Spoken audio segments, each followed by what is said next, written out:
These are hot times in Port St. Lucie. The thermometer has pushed past 80 as the Mets, about halfway through their spring training schedule, send Johan Santana to the mound for the 4th time. Beware the Ides of March? Nah, come on, it's only baseball. Come on into the stadium. 2 Carloses and an Albert on hand as the New York Mets take on the St. Louis Cardinals preseason baseball presented by Citi. And a pleasant good afternoon, everybody, and welcome to Tradition Field. Gary Cohen, Ron Darling with you today as the Mets and Cardinals do battle for the 4th time this spring, and Johan Santana goes back to the mound for his 4th spring start. Well, one of the 2 words today are not Johan Santana, they're sunblock, by the way. It's really hot, but that's a good thing for a pitcher, especially when he's making his 4th start, because now you can start to see how you are cardiovascularly, how your workouts have gone, how you can last in this really hot heat. Those things are all things that you want to find out in the beginning of spring training, and you see that Santana's gotten better as he's gone along. He's going to go 5 innings today. John Maine went 5 innings brilliantly yesterday, so the pitchers are starting to get themselves in shape for the regular season. Meanwhile, the Mets will get a visit today from a guy who hasn't seen the field yet in spring training, and he's just happened to get out of the dugout.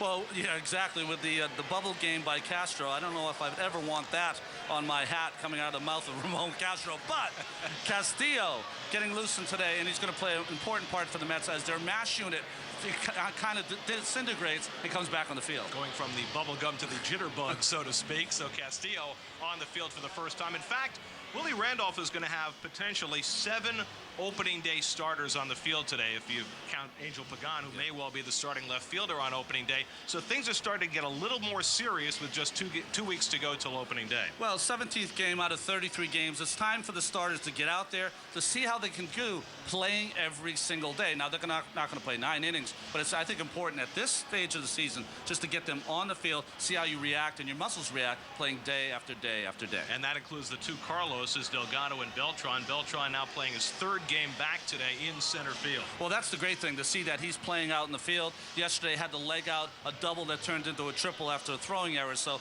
seeing Beltran on the bases, seeing Delgado start to round into shape because the Mets need him to hit. Well, the Mets and Cardinals doing battle 16 days until opening day as the Mets get set to battle St. Louis this afternoon. Make some friends along the way. Hello, Mr. Chavez. And even the stars have to get themselves ready. All the action coming up. New York Mets baseball on SNY is brought to you by Citi, the official sponsor of Mets spring training on SNY. And by Subway. Try the big hot pastrami sandwich on roasted garlic bread at Subway restaurants for a limited time. Subway, eat fresh. Mets single-game tickets for the 2008 season at Shea are on sale now. Visit Mets.com to get to the phone, or get to the phone and get your tickets at 718-507-TIXX for the final season at Shea. The Mets announced today they have surpassed 2.5 million tickets sold for the 2008 season, and it is still more than 3 weeks until the home opener at Shea Stadium. It's a gorgeous afternoon in Port St. Lucie.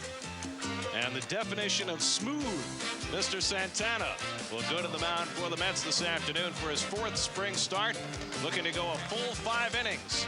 Met baseball, the Santana Show. All the action coming up on SNY.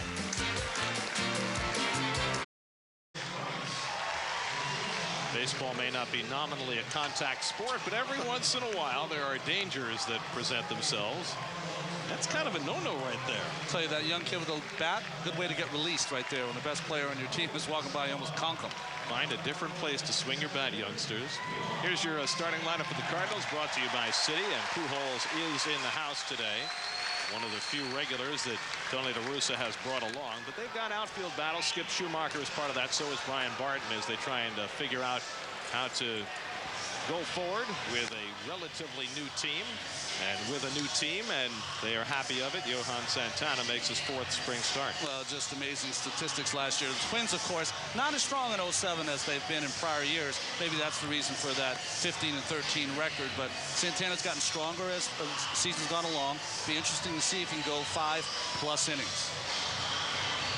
See the defense here, presented by City Mets defense. Okay, outfield, check with Beltran. Infield, right, Reyes, Castillo, Delgado, check with them. And Casanova catching today, Santana.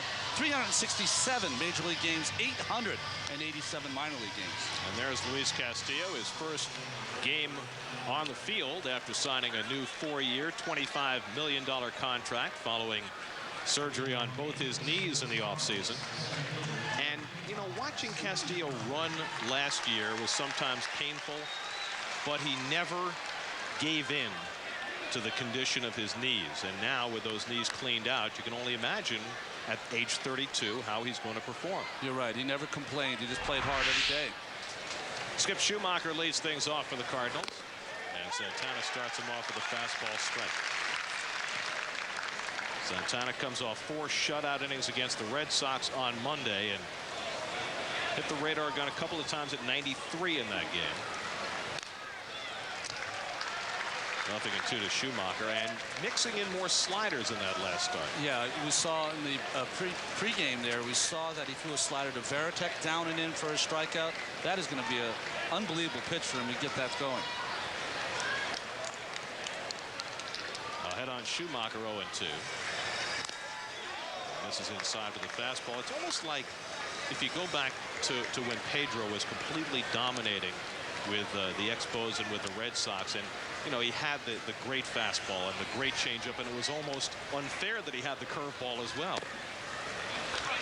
And in some games, Pedro was so good when he was dominant. Let's pick 1999 with the Red Sox. You see Pedro in his polo shirt. First start tomorrow here against the Tigers. He just had too many weapons, and every weapon was more dangerous than the other. Fastball bounced to Castillo, who gets an immediate chance. 1 away. Always good to start out with an easy one. Little two-hopper off the bat of Schumacher. So 1 away, and here's Brian Barton, Rule 5 pick from the Indians organization. You know, to go back to what we were talking about Pedro, when you list a pitcher, a starting pitcher, if he has one pitch that's dominating in the top 5 of all pitchers, that makes him a pretty good pitcher. Pedro in his prime had 3. His breaking ball, his changeup, and his fastball. Same could be said of Santana with his 2 pitches. His fastball's changed, the curve. We'll reassess. Barton takes a strike. Brian Barton, who majored in aerospace engineering at the University of Miami. Yes, he is a rocket scientist. Yeah, I had a little trouble with my crossword puzzle today, so I went directly down to Brian, and it hooked me up. This is such a different Cardinal team with Jim Edmonds gone and Scott Rowland gone and David Eckstein gone. They've got all sorts of problems with their pitching as well, but they've got to figure out what their starting outfield is going to look like. And Barton, one of those in competition for Tony La Russa. Hammered on the ground.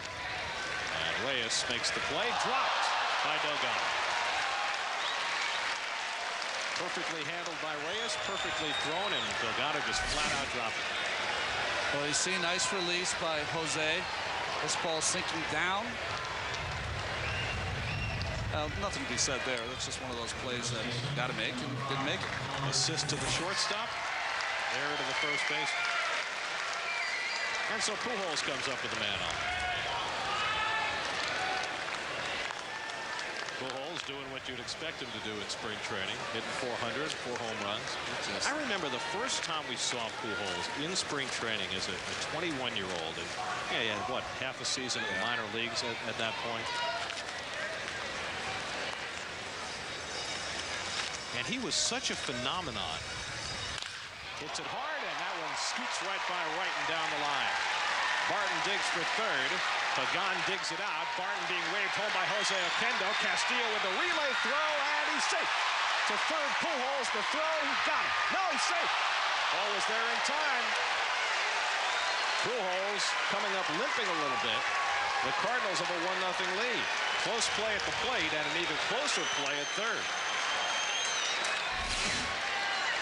Well, you see this ball get down the left field line. Nice play by Angel to get it in, but overthrows the cutoff man. But Castillo with that humpback, meaning behind, backing up, makes the throw. Home plate umpire calls him safe. Barton just gets under the tag. Looked like a good call there, but what about a third? Bad call at third base. You see Barton, though, watch him. He's starting to stop at third base, and then the coach, Jose Oquendo, sends him. That's a Cardinal mistake for a Cardinal, but they get away with it. Why is he looking over his shoulder instead of looking at Oquendo? This is something we see a lot of. I can't explain it. So it's a double for Pujols. He gets third on the throw. And Troy Gloss swings over the changeup, 0-1.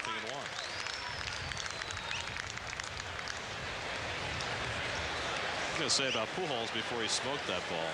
It wasn't just as a young player that he had the ability to hit balls off fences. It's that you couldn't fool him, even at 21. He has, he just has an intelligence. And when you mix that with the physical abilities he has, and then you couple that with the studying before the game, after batting practice, right before the game started, he was working with a coach into a net, just hitting the ball because he didn't feel perfect about his stroke. Infield back. And Gloss just gets a piece of it. Troy Gloss with Pujols at third. A run in for the Cardinals. An error on a drop throw, and then Pujols cashing in the run with a double. And so Santana trying to work through it here in the opening inning.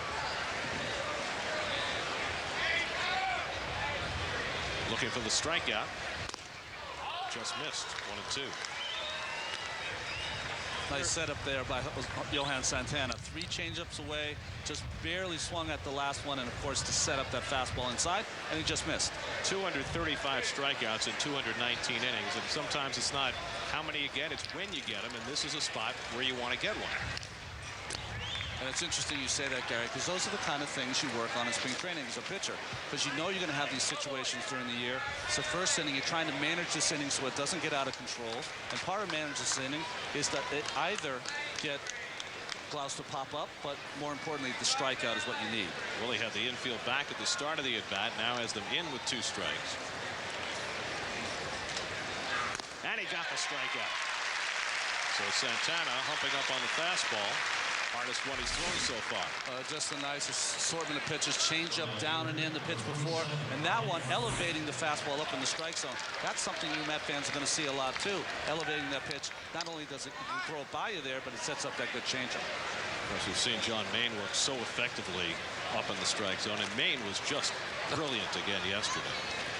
Here's Ryan Ludwig with a runner at third and 2 out. And he swings over the changeup. What impressed me about Mayne, this is how his day went. The first pitch he threw to Hanley Ramirez, fastball, and Ramirez smoked it down the left field line. Second pitch to Dan Uggla, fastball, and Uggla hit it fairly sharply up the middle. Anderson Hernandez made an error, so you got first and third and nobody out. The next 3 hitters in the inning, first pitch changeup, first pitch slider, had them completely befuddled, got out of the inning without anybody scoring. And that tells you the evolution of John. Is now he has the ability, when he notices what's going on, to throw other pitches, especially on the first pitch. Ludwig with an ugly cut. 93 on the gun, and it's 1-2. Again, the same pitch they threw to Gloss. Up in the strike zone. Ludwig tries to recognize it. That's the kind of swings that batters have off Santana. Now, is that a guy looking for a changeup? That's a guy trying to go the other way, and the ball gets on him too quickly. Struck him out with a slider. Santana with back-to-back strikeouts of Gloss and Ludwig to pin the runner at third. But Pujols double cashes a run for the Cardinals. And now the Mets come up against Adam Wainwright, down 1-0.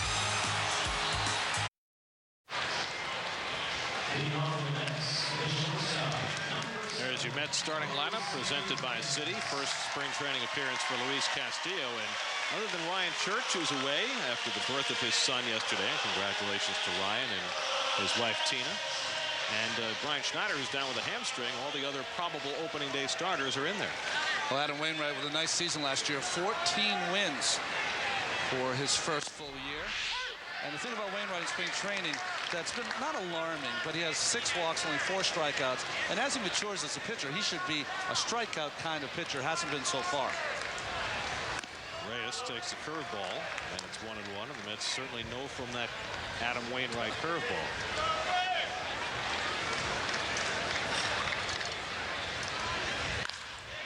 Driven to center.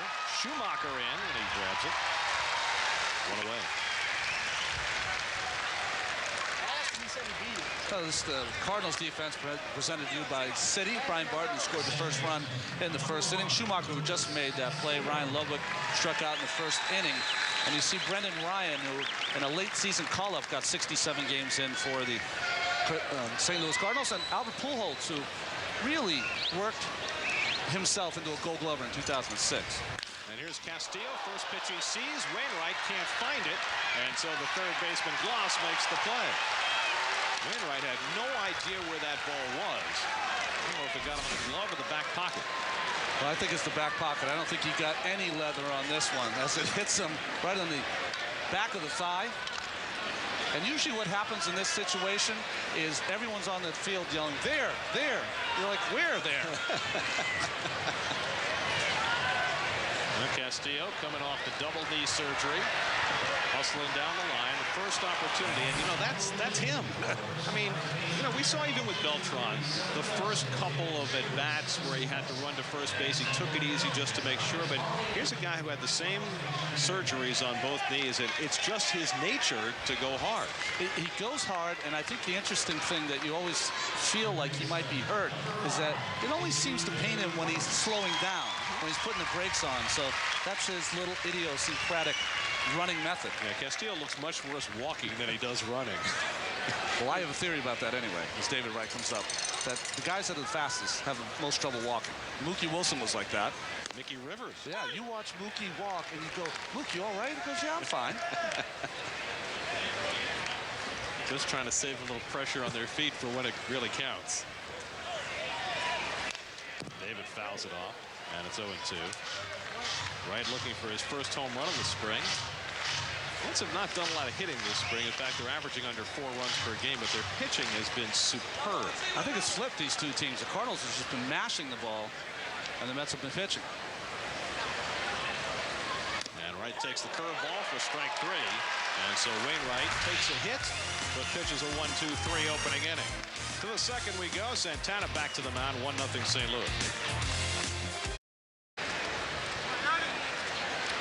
An 84-degree afternoon in Port St. Lucie. The ballpark is sold out, and the berm is cheek by jowl. Get to know your neighbor on the berm today. You sometimes have to share that sunblock. The only downside about the berm being so crowded is there isn't as much room for the kids to run around, which is one of the real attractions of it. Yadier Molina leads off the second, and the changeup from Santana starts him off.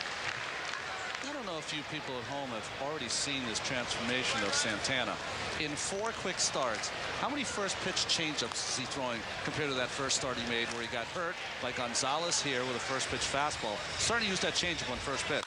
Comes back with the fastball, and Molina lifts it to center. And Beltran, who hasn't had many chances in his 3 days in center field, has an easy one for the first down. In fact, I think day before yesterday, Beltran played 4 innings out there, had 1 chance, and then yesterday played 3 innings down in Jupiter, had no chances. So, but he did get to run the bases yesterday. He legged out a double, which turned into going to third on an error. He stumbled a little bit coming around first base, and you kind of held your breath a little bit, but Carlos said he was okay afterward. You're holding your breath with everyone right now, aren't you?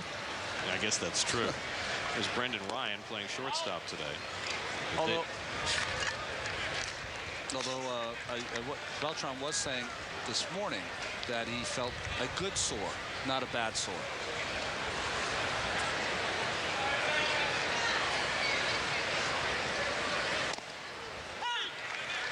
Fastball on the inside edge, 1-1. Well, you know, Beltran knows his body better than anybody, and he knows there are 16 days until opening day, and he's little by little getting himself to the point where on March 31st he'll be ready to hit the ground running, so to speak. Casanova, the catcher, tracks it for the second out. Raul Casanova, veteran, getting the playing time today. Robinson Cancel caught yesterday, and Cancel had 3 ropes. Now, you know, Brian Schneider's got a bit of a hamstring problem, and he's calling it a cramp, and he's not really all that concerned, but you know, it's the second time that he's been slowed down by it this spring, so all of a sudden, Willie's got to think about, well, if Schneider's not ready to go opening day, Castro's my #1. Who's my backup going to be? Here's Adam Wainwright hitting 8th, and this is Tony La Russa's strategy, hitting the pitcher 8th. In this case, not a bad one since Wainwright's a terrific hitter. Although La Russa said he's going to do it for most of the season with his pitcher hitting 8th because, as you and I talked about before, he believes his lineup scores more runs. Well, he's got the empirical evidence from last year that says they did score more runs per game when the pitcher hit 8th, but to me, all it means is that your pitcher gets more plate appearances. And you hurt Aaron Miles' feelings, who's hitting 9th. Or whoever. Wainwright pulls it down to right. David with a nice backhand play, has time to set and makes the play. The Gold Glover, David Wright, throws out Wainwright, and Santana has himself a 1-2-3 inning. That's flesh in the leather in the arm.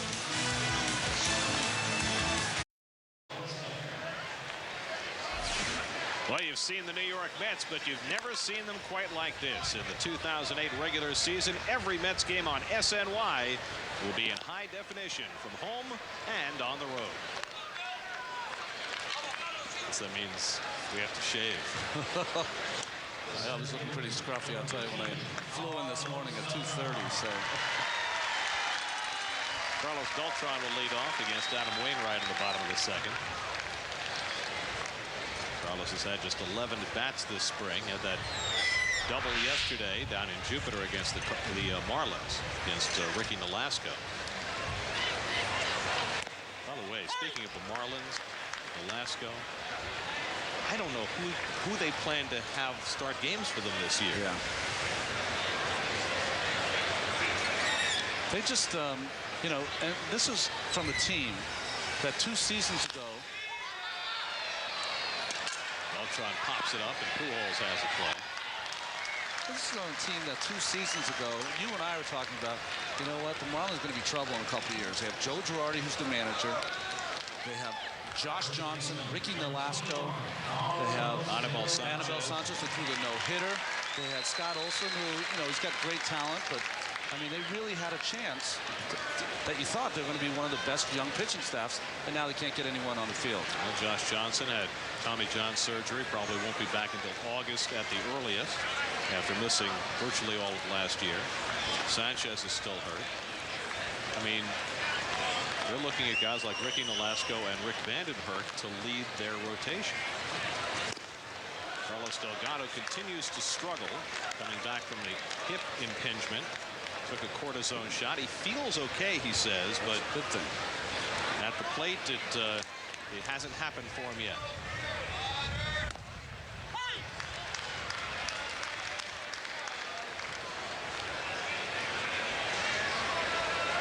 Work going on the backfields as all the minor leaguers are in camp. It is a busy time at the complex. I was over there today for about 2.5 hours watching that well-oiled machine. I mean, every single field, everyone was doing the same thing. They were either doing pitching fundamental practice, then they went to bunts, then they went into rundowns, which I call rundowns are when the pitcher turns around and fires the second they get the runner in a rundown. I call that trying to get the ball out of the hands and into the hands of athletes.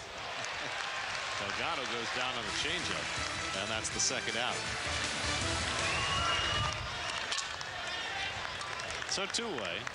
Wainwright's retired the first 5, and now the talk of the camp, Angel Pagan. Now, we mentioned earlier that the Mets might have 7 opening day starters in their lineup, and Pagan may well be one of those, because with Moises Alou out for at least the first month of the season, the Mets need to identify a left fielder. As Pagan drops one down, tough play for Bloss, who has a good arm, but not good enough to get Pagan.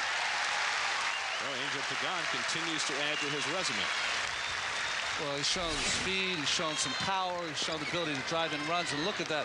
That was as well a disguised bunt as you'll ever see. You say to yourself, how can Troy Glaus, against a guy who's very quick, not be in on that play and make that play? When he disguises it like that, it doesn't matter. So Raul Casanova will bat.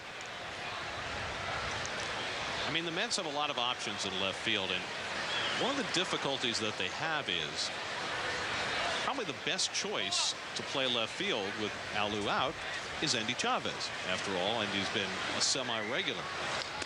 Curveball is in for a strike.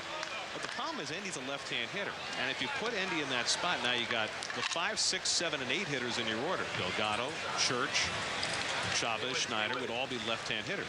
Well, because of the injuries, and especially the one to Alou, the strength of that Mets lineup is now turned into a weakness with Alou's injury. So it's going to be awfully important to identify a right-handed bat who can play left field. Now, Damian Easley can do that a little bit.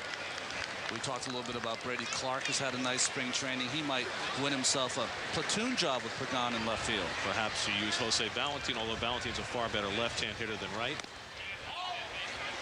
1-1 to Casanova, or perhaps, although he's kind of being coy about it, Omar looks outside the organization, and at the end of spring training, when guys are trimming their rosters, maybe you find yourself a right-handed bat to ease into that spot.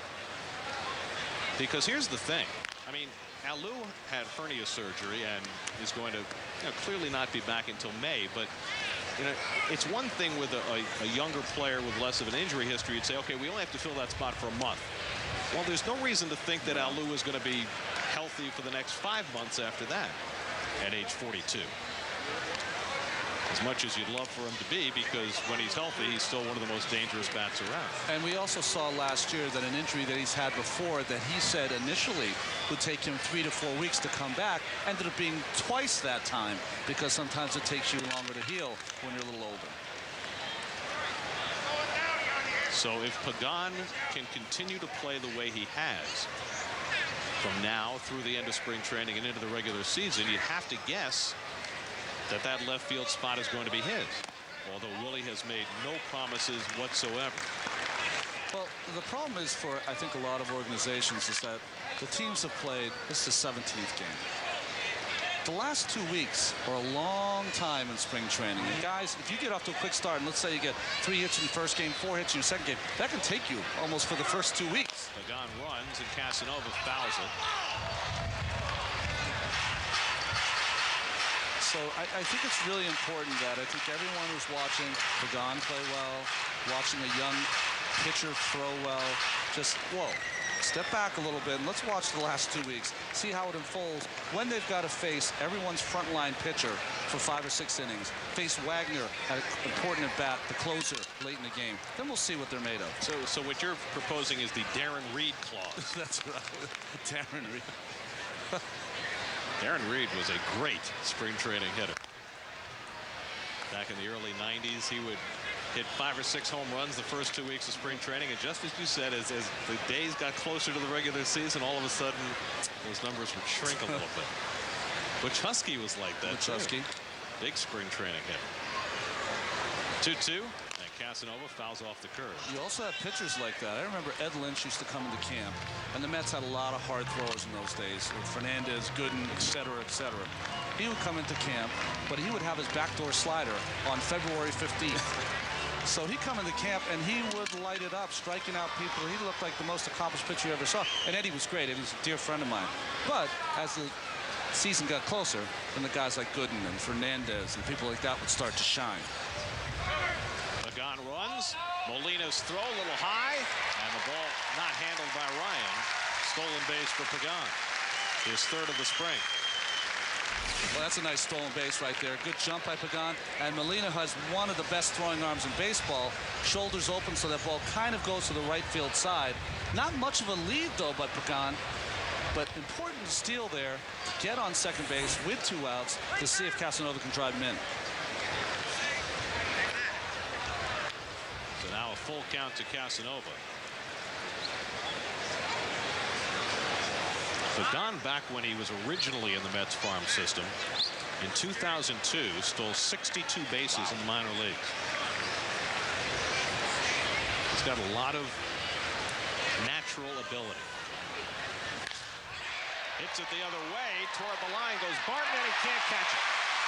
That'll tie the game. Casanova will stop it first. Looked like a ball that Barton should have caught, but he did not.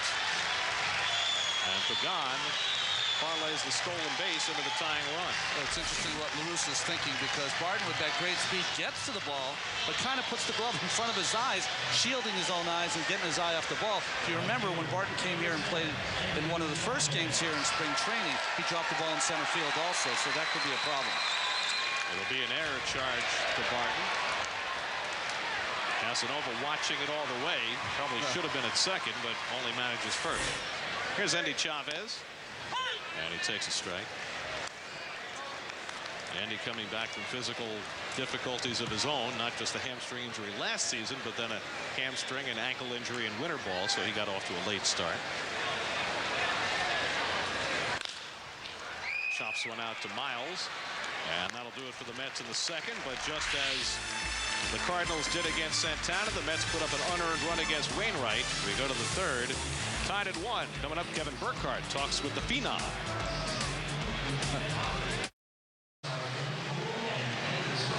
Johan Santana, 27 pitches in 2 innings, goes back to the mound for the third to face the Cardinals. And standing by in the Mets dugout with one of the great hopes for the future for the Mets is Kevin Burkhardt. Kevin? Indeed, Gary. 19-year-old Fernando Martinez. How has spring training gone for you? Have you enjoyed yourself, Fernando? Yeah, for me, it's very exciting because, this is my second spring training here. I appreciate the New York Mets to give me the opportunity and start right here. So, I'm very happy for that. You seem very comfortable. Has this been a comfortable experience for you?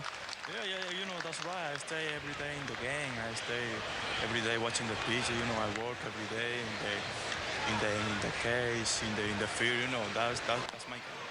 Have you got a chance to learn a lot? Oliver Perez putting his arm around you. Have you got a chance to learn a lot from some of the older guys on this team? Yeah. I see everybody here. I see Jose Reyes, David Wright, Bertrand. Everybody. I see. I stay. Learn the game. I'm working hard.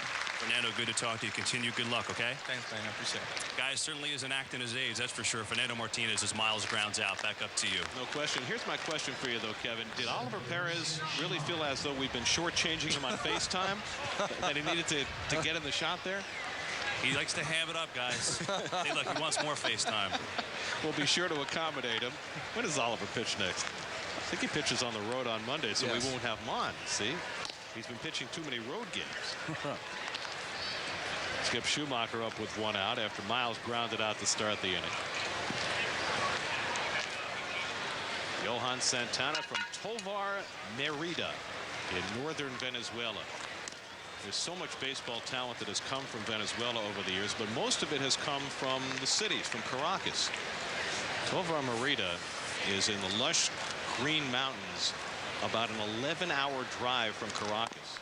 And the story goes that when the Astros scout who had heard about Santana wanted to go and sign him and bring him to the Astros Baseball Academy in Caracas, they told him that, no, you can't have the $500 that it would take to drive up there. I think it was less. I think it was like $200. I mean, can you imagine? Now, the Astros are the team that really created a beachhead in Venezuela for baseball talent. They got so much talent out of there at a time when other teams had not really started up their academies. Guys like Bobby Abreu and Richard Hidalgo and Melvin Mora all were signed out of the Astros Academy in Venezuela. There's a walk to Schumacher, first of the game issued by Santana, but it turned out to be very much worth the trip when they finally allowed the Astros scout to go up there and sign Santana. And when Santana first started playing, he was an outfielder. Can you imagine being that scout and you're saying, guys, we've got a guy who throws 95 miles an hour. He can run in the outfield, can hit, can do it all. Well, I don't know if we want to invest the $200 for the drive. Andreas Rayner was the name of the scout. Bob Watson was the general manager of the Astros at the time, and Rayner just kept hounding Watson to let him go and scout Santana, and finally they did. And as a 15-year-old, they asked him to the academy and got their dibs in on him. Of course, the Astros then Lost him in the Rule 5 draft. Well, at some point, Mr. Rayner should have a job in baseball for the rest of his life for that signing. Don't you think?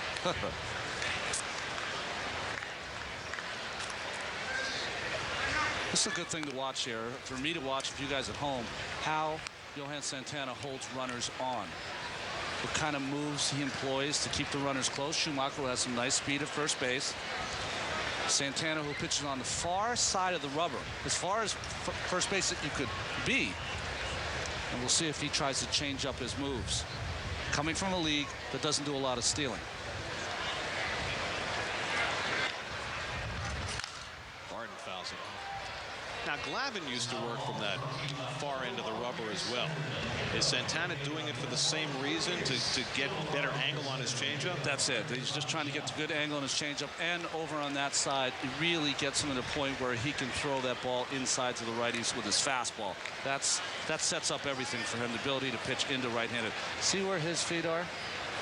And he just used a slide step to throw a strike to Barton. So well schooled is this Mr. Santana. Schumacher leading away, not building that big a lead. And the fastball misses to Barton. Santana's dad was a baseball player back in Tovar Merida. He was an infielder, and a good enough infielder that he earned the nickname El Pulpo, the octopus. That's good. So here is Santana, son of El Pulpo, El Pulpetto. 1-2. Watch the economy of motion here. Hold the runner. Slide step. That's beautiful to watch. There's no chance for a runner to get a break when he slide step to home like that. You got to see that baseball all the way back in his hand on that changeup on that delivery. Baseball players call it choking the baseball. You get it so far back, that's no way that you can throw it over 80 miles an hour.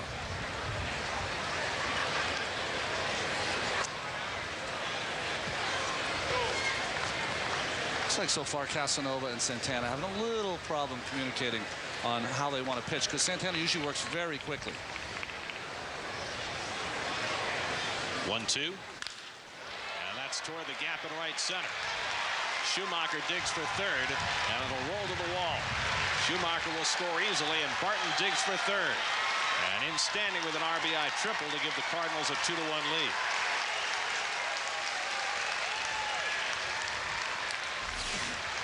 Well, change up. Slow speed down and away. Ball drifts right over the middle of the plate. Nice job of hitting by Barton. Inside out in that ball to right center field. Of course, once it gets past the outfielders, Schumacher, who has nice speed, scores easily. And Barton, who has great speed, as you watch here, easily gets a triple. So Mr. Barton allows one in and drives one in. Plus minus in hockey, he's even. Murph always used to say it's a game of redeeming features. That's right. Drop a fly ball, hit a triple. Here's Pujols with the infield most of the way in. That's scary. Takes a strike.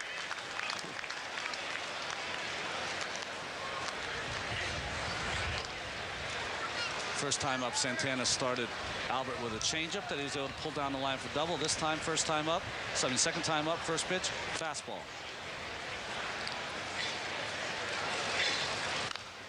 Challenges him again. And it's 0-2 to Albert. Fastball away. Now fastball up and in. And this is where you have to pitch Albert. See that swing? That's a swing you don't see very often from Pujols, because he likes to extend those arms. Kind of tomahawk the ball. Tied him up inside. So Santana in another spot where he needs a strikeout with a runner at third and one out. He got one against Gloss in the first inning. Now 0-2 on Pujols. Lifted foul. And that one will settle in the stands. Pujols with 7 straight years of 100 or more RBIs to begin his career. Only 2 players in history have had a longer streak of 100 RBI seasons to start their careers. Al Simmons, 11 straight years. Ted Williams, 8 straight years. Then you've got Pujols and Joe DiMaggio, each with 7. Wow. Rarefied air. He's 28 years old, which means he's just hitting his prime.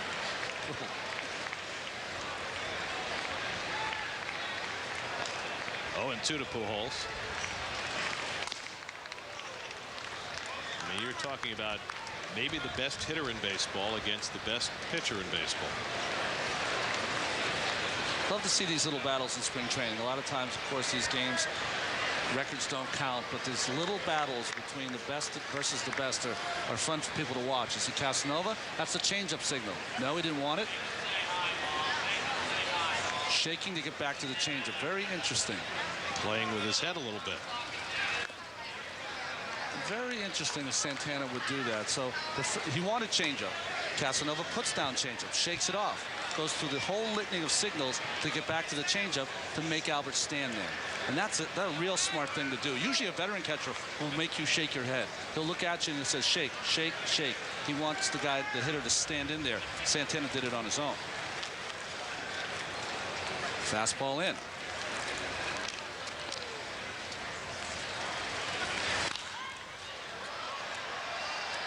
The problem with great hitters for pitchers are that pitch is on the inside corner. It's down. It's a pitcher's pitch. It means that you threw it exactly where you want to. You know what good hitters do with those pitches? Foul them off. Yep. Live to see another pitch.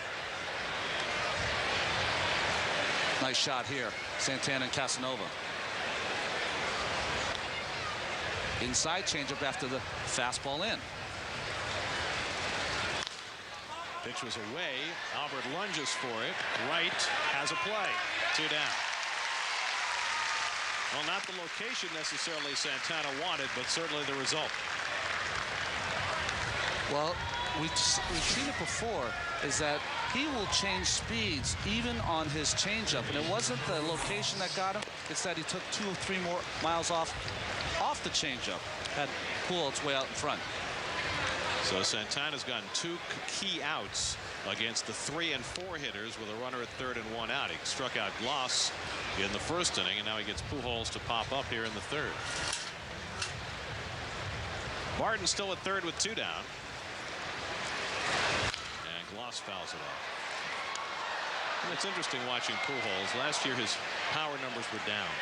You know, he went from 49 home runs to 32. He went from 147 RBIs to 103. Good year for anybody else, not his best year. And now he's playing with a torn ligament in his elbow that they say cannot be arthroscopically repaired. And he's not going to have it fixed because he doesn't want to have open surgery. And you know, he's been in this situation before earlier in his career where his elbow was, you know, 1 throw away or 1 swing away from breaking down, but he intends to play through it. Gloss takes the changeup off the plate. 2-1. So that's got to factor in during the course of the season, where if you're going to lay down a bunt, you want to lay it down Albert's direction, see if he has the ability to throw. But you know, looking at Santana now, he gets through Pujols, but it's all for naught if you don't get through Gloss. On 2-1, Gloss swings over the changeup. 2-2.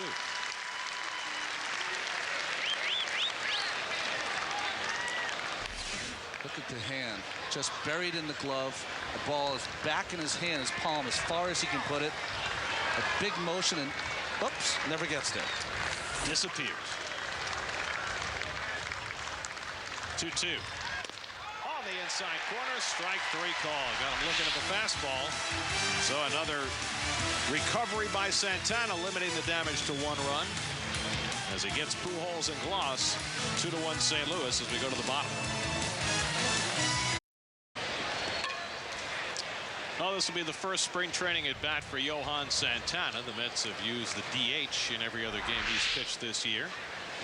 And for the former youth outfielder who has a lifetime .258 batting average, now he gets to take some swings on a regular basis in the big leagues. Last year he got to swing in an interleague game against the Mets, and he promptly pulled the curveball for a double. Well, he's a fine athlete. You'll see him, his ability to field, considers himself a good hitter, which you'll see. Nice swing. 2 hopper to Miles for the first out. The key for the Mets and Johan Santana, that he bats 4 times a game. That's the key. Anytime a starting pitcher has 4 at-bats, he's had a good day. And he'll get those at-bats. I mean, he's an innings eater. Even last year, which was arguably his worst season since joining the rotation for the Twins, he still chewed up 219 innings. And that, that can't help but not only help the Mets in terms of getting wins on the days he pitches, as Reyes steps in and takes the curveball, but also help them on days he doesn't pitch by resting the bullpen on the days he does. Well, I think Willie and Rick Peterson slapped right at the shortstop, and Ryan fields it. 2 out. I think they have a chance with this rotation, that the rotation can really come together and say to themselves, hey, we're a special core, special group of this team, and we should, there's all these innings you have to pitch a year. What is it, 1,400, 1,450, whatever. We should be able to pitch the majority of those innings. And I think as a core group, I don't know when the last year the Mets had, I kind of missed the 90s for those Mets teams, but I know in 1988 was the last time I played on a team with the Mets that, as a group, you said, you know what, let's come together and let's go deep into games. Let's make this an easy managerial decision as far as managing a game. Here's Castillo for his second spring at bat. And he takes the changeup outside. Well, you certainly have been part of more than one staff where those guys could feed off each other. And I think there's a little truth to that with this rotation as well. I think, Pedro Martinez makes his first spring start tomorrow here against the Tigers. And I think in a lot of ways people are overlooking Pedro. Yeah, of course. I mean, here's a guy who is healthy. He's in the last year of his contract. He's got tremendous motivation after missing most of last year. And now he's got a little safety net ahead of him in Johan Santana. And I don't know if that works for him more in terms of allowing him to relax, or if it works more for him in terms of providing motivation to prove he's still #1. But it works either way. I believe it's the latter. I think that if he pitches behind Santana in the rotation, so let's say Johan starts the first game of the 31st, Pedro picks the next day, it's going to be motivation. Because Pedro's that kind of competitor. And Castillo on with a 2-out walk. First one given up by Wainwright. And don't get me wrong, not like Pedro's going to want to out-pitch Santana, but when you see good pitching, it produces good pitching. If you're a pitcher sitting on the bench and you watch a pitcher go out there and carve up a lineup, it not only inspires you, but it shows you the blueprint on how to get those hitters out. And that's always an important thing. And if you have a staff, like John Maine yesterday pitched a great game, if you have a staff that does that night in and night out, all you see is how to carve people up, how to get people out. It's a beautiful thing to watch. Wright struck out his first time up.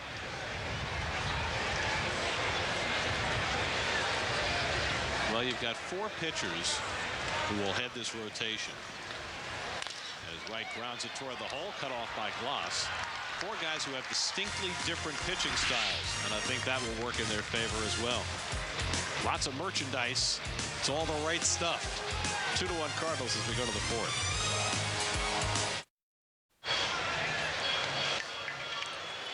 Life is good out on that berm. I got to spend a couple of days out there last weekend. It is a very fun place to be. But see, the minor league is on the back field playing against l'Académie de Montreal. And they're just a baseball academy from Canada.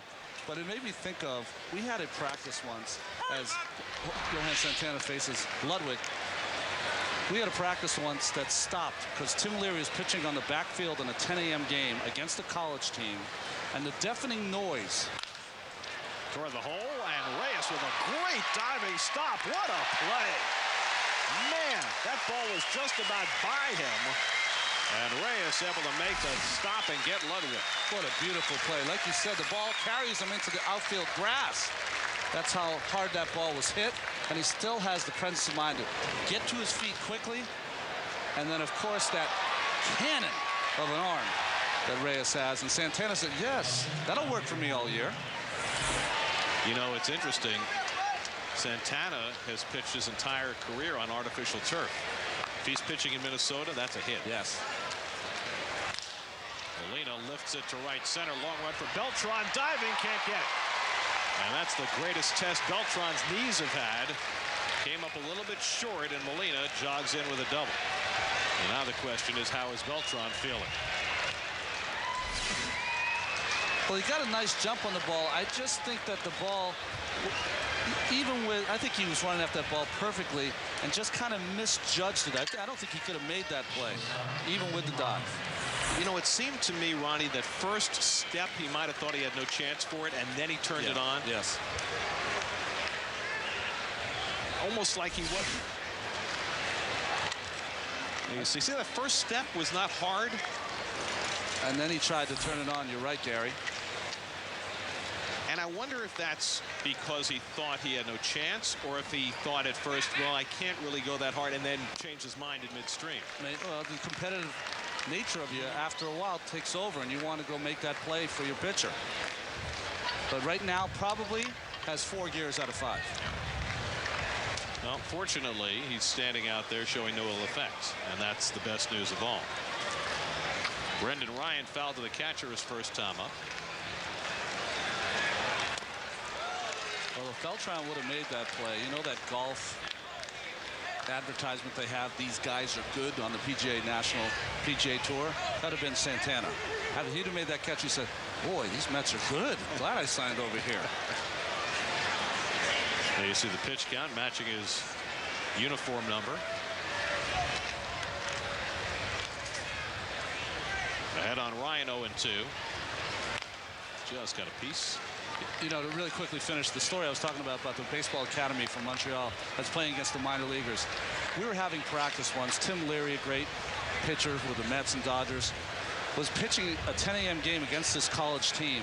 And the deafening noise of the metal bat as he gave up 10 runs in the first inning was so loud that the entire practice stopped. And we all walked over to the minor league field to watch if Timmy was all right, if he needed a screen or something. Driven to deep left field. Back goes Pagan right near the wall, and it's off the top of the fence. Molina scores easily. Ryan just missed a 2-run homer. He's in with an RBI double, and it's 3-1 St. Louis. Brendan Ryan, who had a career day against the Mets at Shea last year, continues to hammer New York pitching. Well, this one off the top of the wall, but getting some better swings at Santana are the Cardinals so far this inning. That hard shot to Reyes who made a great play. The line drive to center field by Molina, and this ball just missing a home run off the bat of Ryan. Santana, as you can see, as every pitcher does, hoping, wishing that it stays not only in the park, but maybe a field that can make a play. Here's Wainwright, and he swings over the changeup. So Ryan getting the double on an 0-2 pitch.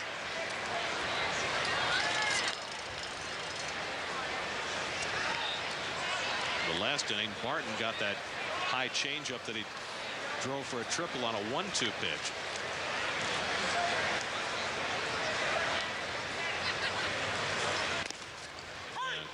And fastball crackles in 0-2. Good point, Gary. And those are the mistakes that will be eradicated here in spring training, so that when the season starts, you rush that ball a little more in. Ryan, that ball caught more of the plate.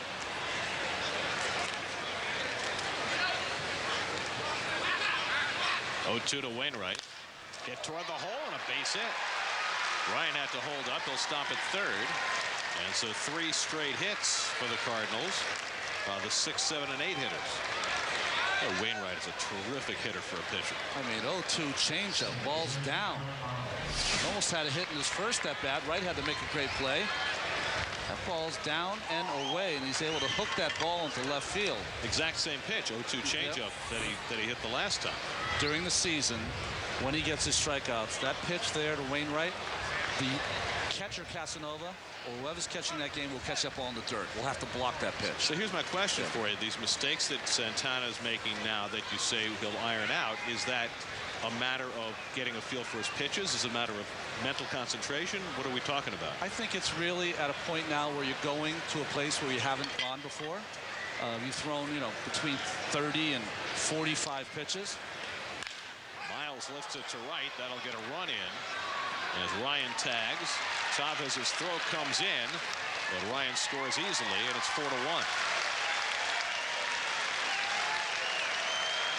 So Miles with a sacrifice fly.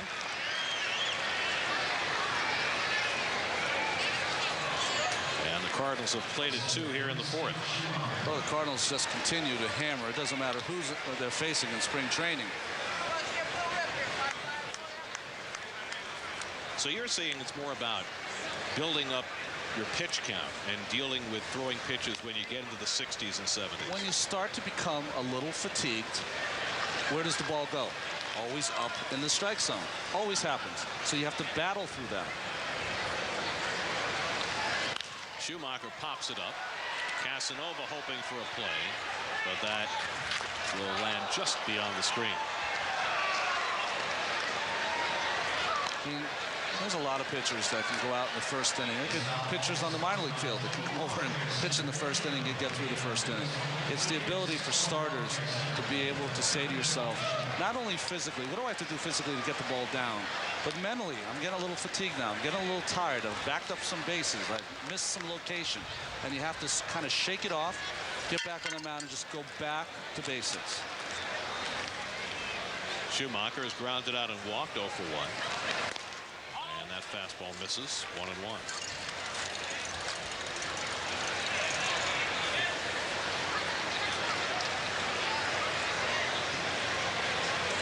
Santana trying to get 5 innings in today if he can.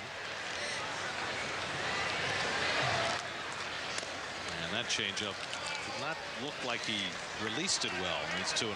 I think that at this part of the season, spring training, I mean, yeah, he didn't release that very well. He kind of got behind it. Never got that ball in front of his face. That's the key for changeups. You want to get that ball in front of you when you let it go, not behind you. To shortstop, and Reyes makes the play to Castillo to end the inning, but the Cardinals hit the ball hard against Santana in that inning, and they played a couple doubles by Molina and by Ryan, and the Cardinals have a 4-1 lead as we go to the bottom of the 4th. Bring a group to Shea for more fun and thrills with the 2008 New York Mets. Enjoy the game with family, friends, or community groups in ballpark seating or the picnic area. Call 718-507-TIXX to book your group today. Carlos Beltran will lead off the bottom of the 4th. Mets down 4-1 against Adam Wainwright and the Cardinals. Beltran fouled out to the first baseman his first time up. Just got across the wire that the Tampa Bay Rays have announced that Scott Kazmir will miss his opening day start. Like they don't have enough problems. He's got that elbow issue. Well, they've got their, their feud now with the Yankees. By the way, when I was in last weekend and that initial incident had occurred and Don Zimmer had weighed in on it, I asked Keith and Ralph about it last weekend, and they both kind of agreed with Joe Girardi that, you don't run over a catcher in spring training. And, I'm not quite sure I feel the same way. Where do you weigh in on that? Well, I saw one of Mets catchers in 1984 get out for the season and probably, I'm not saying ruined his career, but he never ever really had a career after that. John Gibbons, who's the manager of the Blue Jays. Joe LaFay, who was a first baseman, pinch hitter for the Philadelphia Phillies, came by and kind of gave him a cheap shot and got him on the end of the jaw, broke John Gibbons' jaw, and he's out for the season. That was not a good play by Joe, who's a classy guy, just unclassy moment. But how do you turn it on and off when you're playing a game, when you're a young player, trying to make a team, show your manager that you're hustling? Big hop for Miles, and he throws out Beltran for the first out. And sometimes it can be not the fault of the runner, it can be the fault of the catcher. Because if you're giving him no place to go, you're putting a runner in a position to maybe injure himself. Because if you try to slide around or do one of those slides, catcher's going to bury you and you could hurt a shoulder. We saw Reyes, that happened to him almost 2 years ago to Varitek and the Red Sox. And so my feeling is if you are playing hard and the catcher is completely blocking the plate, I think he's open prey. That being said, no one wants that encounter. I think in spring training, if you're on first base and you're going in to break up a double play, well, you want to break it in with a straight, hard slide, but you don't want to hook the guy, you don't want to roll the guy, you don't want to do any kind of those things in spring training. Wait for the season to do that. Delgado struck out his first time up. And I guess it's the hard part is to know, where you draw the line. Take out slide at second, pitching inside. I mean, there are all sorts of parts of the game where people can get injured. So, how do you draw the line? Does it matter whether, in this case, in the home plate collision, it was two young players. Yeah. Now, if you're the catcher, do you want to not completely block the plate because you might get hurt? Well, and you might, by not completely blocking the plate, are you saying to your manager, I'm not the kind of guy who blocks the plate? And as the runner, if you don't run over him if the plate is blocked, what are you saying to your manager about the way you play the game? Those are very difficult questions, and I don't think there are any black and white answers. I'll tell you about pitching inside. Let's say you're facing a team you're going to face during the year, and you're facing a guy like an Albert Pujols that is going to be a tough out all season long. Well, he's not the guy on 0-2 that I'm going to fire one up and in, that the helmet goes one way and the batter goes another way. But guy from AA, Joe AA, that's up late in the game, or when you're pitching and you want to try to work on that pitch, you might suck someone in there. Delgado goes the other way, driving Barton back, and that's the second inning. So you're saying you're basically a bully. A bully. I am. I'm Dr. Phil. No, I think what you're doing is just trying to pick your poison. I don't want to have the guy on first base, Pujols, angry at me all summer because he's just too good of a player. It's funny you say that. The Mets in the day when I played, I hate to talk about the day, but one of the drills we used to do, we used to have like a scarecrow that we used to put on the field in the batter's box, and that's how you'd work on pitching inside. Pagan drives it to center, and right there waiting for it, Schumacher. So it's another 1-2-3 inning for Adam Wainwright. He's had a very impressive afternoon. He's given up just a bunt single in 4 innings of work. 4-1 St. Louis. Johan Santana trying to push it to a 5th inning today. Joselo Diaz will be on call in the Mets bullpen as Santana approaches his pitch count for the afternoon. Brian Barton will lead things off. Santana's thrown 67 pitches through 4 innings. He threw 50 in his last outing against the Red Sox. Well, we're only in the 5th inning, but really this is what the 8th inning will feel like for him during the season, where you're just trying to get one more inning out of him so then you can get to your closer if you're ahead in the game. So this is how it feels, even though it's only the 5th inning. Barton tripled in a run in the 3rd after reaching on error in the 1st, and he takes a strike. And all that's settled in the Cardinals outfield right now is that Rick Ankiel is going to be the everyday center fielder. Chopped foul. Ankiel, of course, who had a couple home runs in yesterday's ball game. Up in Vero Beach against the Dodgers. Now, Chris Duncan's going to play most of the time in left, but with Pujols' elbow issue, it may well be that there are times that Duncan's going to have to play first base if Pujols is set back at all by that elbow. And then they've got a whole host of people battling for right field. Schumacher and Ludwig and Barton and all these guys. Number 1, Encarnacion got hit in the eye last year standing in the on-deck circle, and whether he'll ever play again is very much up in the air. That's a shame. He certainly won't play this year. Santana ahead 0-2, and the fastball just missed. 1-2. Santana has walked 1, struck out 3. Allowed 4 runs on 5 hits this afternoon.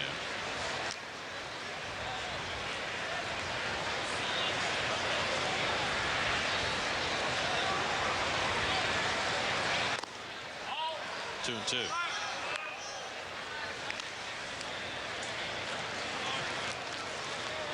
Pretty interesting after the last inning, making a couple of mistakes with his pitches when he was ahead of the hitters. Both those pitches were on the corner or inside, did not miss out over the plate.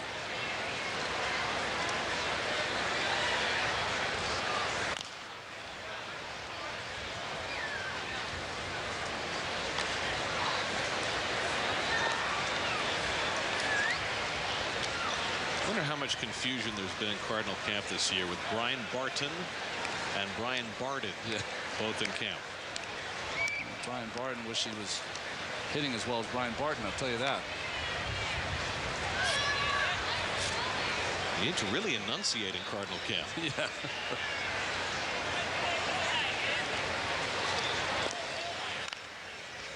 And that is the defensive swing of the spring. It's called an emergency hack. Surprised him with that fastball inside, almost on his knuckles. Of course, in the first year of the Mets in 1962, they had 2 pitchers named Bob Miller. One was a right-hander who actually had a pretty good career, and one was a left-hander. And that, of course, created confusion. But Casey Stengel was the manager of the Mets, and he was able to solve the confusion very easily. He called the left-handed Bob Miller Nelson. And Joe Pignatano, who was the bullpen coach, tells the story of answering the bullpen phone. Casey says, "Get Nelson up." And Pignatano had no idea who that was. Struck him out. 4th strikeout for Santana. So Pignatano simply yelled out, "Nelson, put the ball on the rubber," and here came left-handed Bob Miller to warm up. Oh, by the way, confusion solved. In those days, it didn't really matter, right? He came out of that bullpen. Well, unless it was your old coach, Ken McKenzie. Only winning record, right? The only pitcher who had a winning record for the 62 Mets, Ken McKenzie. I believe he was 5-4. Something like that. For a team that won 40 and lost 120. Pujols takes a strike. I'm sure Ken never mentioned that. Not every day, but just every other day.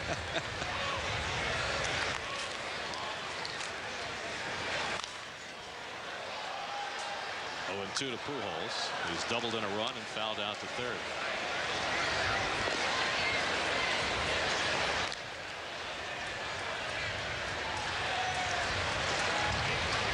Santana up to 77 pitches. I wonder whether they'll let him finish the inning. Yeah.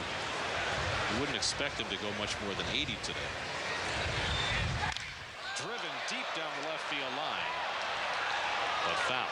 And I also think that with a veteran like Santana, who's been around, has a fair amount of spring training under his belt, that sometimes there's a give and take between manager and a star pitcher, where he'll go, "Hey, Skip, let me finish this 5th inning. I really want to get through it."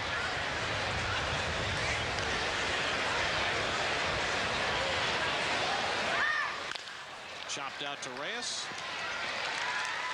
And he throws out Pujols 2 away. Well, certainly Willie is comfortable with that, having dealt with Pedro for the last several years. And Pedro's very much on his own program in the spring, and has been this spring, not having pitched in a game up until this point. Go to the mound tomorrow. Really what you're doing now is what managers used to do a lot 30, 40 years ago. Instead of pitch counts, you're eyeballing the pitcher and see, is he still throwing relaxed? Is he still hitting his spots? His velocity's still up. But is that the same in spring training as during the regular season, where here you're trying to build up arm strength? Would you eyeball it the same way you would during the season? No, I think they go much more, maybe less with Santana, of course. But I think they much more go on eyeballing how he looks. Does he look relaxed? You want them to go, usually the course of the season, except for maybe Santana, is that you say to yourself, you know what, that's enough. I mean, because you might get in a situation, let's say you have Pedro. Pedro's through 6 innings. He has 100 or 97 pitches. Well, how many pitches do you want him to throw? I mean, you only want him to throw 100 to 105 during the course of a start. So why start him when you can start a reliever who can start the inning? Loss pulls a foul. Well, last 2 fastballs from Santana have been 92 and 91, his 81st and 82nd pitches of the day. So certainly keeping the velocity is not an issue. See the lefty Ricardo Rincon, and boy, has he looked good this spring. Well, he's had some pretty amazing years for Pittsburgh, and especially for Oakland, where he came in and was their left-handed late reliever. 2-2 to Gloss, and the changeup in there for a call strike 3. And so Santana completes his afternoon with his 5th punch-out. Not the best of days for Santana, but he gets his 5 innings in.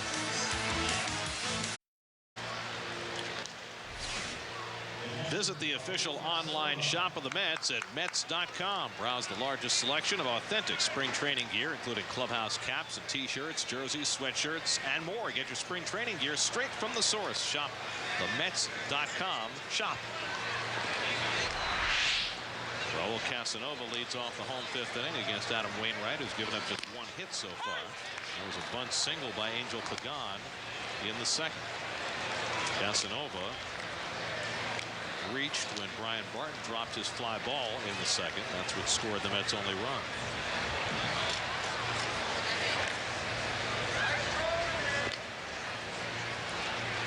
Debriefing.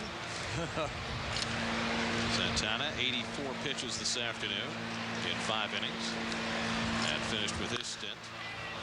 Casanova fouls it off. Well, that conversation usually goes like this. The pitching coach will say to you, nice job, you got your work in, how'd you feel out there? And you'll say, well, missed a couple of spots in my change when I got ahead in the count.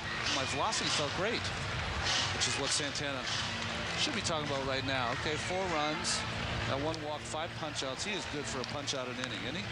Even that last pitch was clearly not where he wanted it. High changeup that was a call third strike. So that's obviously, that was his issue today. Casanova gets a hold of one deep to right field, right toward the corner, and it's out of here. Raul Casanova, who hit 6 home runs for Tampa Bay last year and only 79 at-bats. He has his first of the spring against a pitcher who doesn't give up many home runs. And now it's 4-2.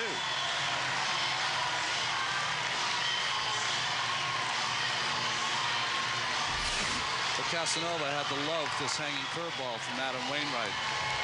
Down and in, kind of hooked it around that foul pole. A souvenir for the berm. Nice catch.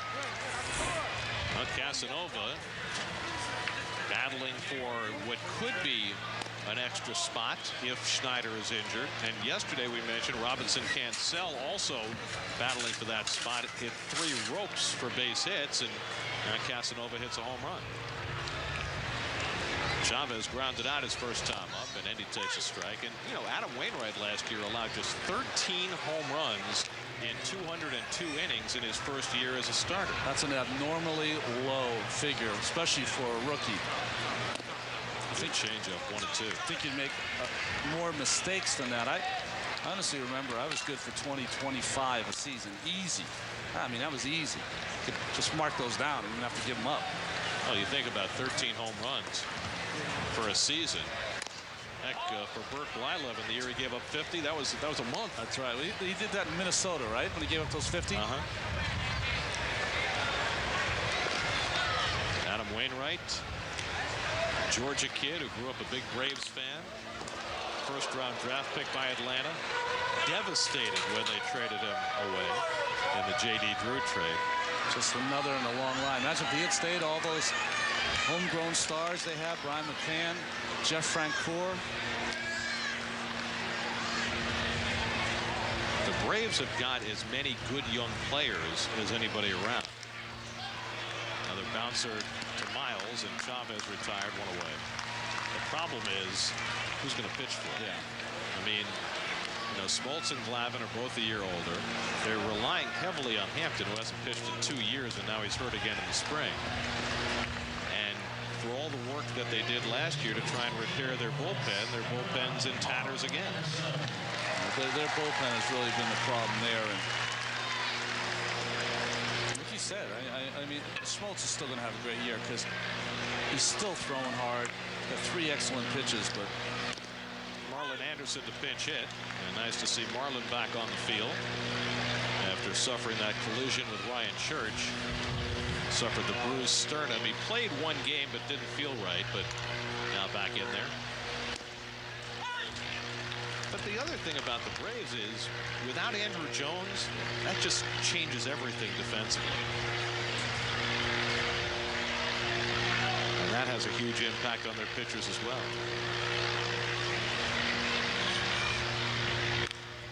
Marlon pops it foul. I mean, Mark Kotsay is a good center fielder, don't get me wrong, but he's not in the same league.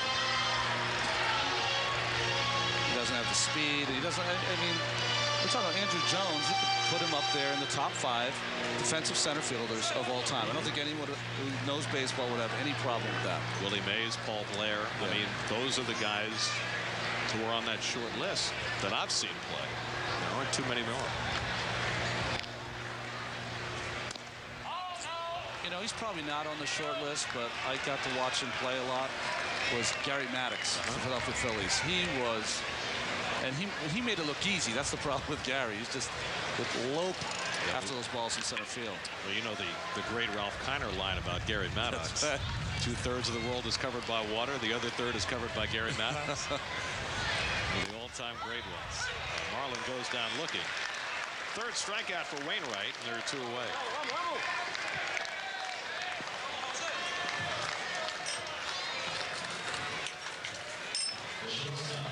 Here's Reyes. And there have been others over the years, guys who were more defensive oriented, like Ken Berry, who played in the 60s and 70s in the American League. He was tremendous. Reyes running up in the box. He looked like he was about to pull a Rafael Furcal there. That's right. See him moving up. He's going to button slash. Takes that curveball away. Timo Perez used to try that move all the time. Did it ever work? Well, apparently, from what I'm told, it worked all the time in the minor leagues. Yeah. Never worked when he was with the Mets, and they finally told him to stop. I wonder if Timo will be here tomorrow with the Tigers. You were talking about Ken Berry. He used to be a coach with the Mets when I was around, and this is how good he was. We'd have hitting. He would play center field without a glove. Just run around and catch the ball barehanded. Wow. It was pretty impressive. That's not bad. Must have good calluses. That's right. Wainwright pitched 5 innings in his last start. See if he tries to go 6 today. Certainly in a good groove. Reyes lifts it to left. Another chance for Barton. And he secures this one to end the inning. Mets get a run on the leadoff home run by Raul Casanova, his first of the spring. Just the Mets' second hit. It's 4-2 St. Louis as we head to the 6th in St. Lucie.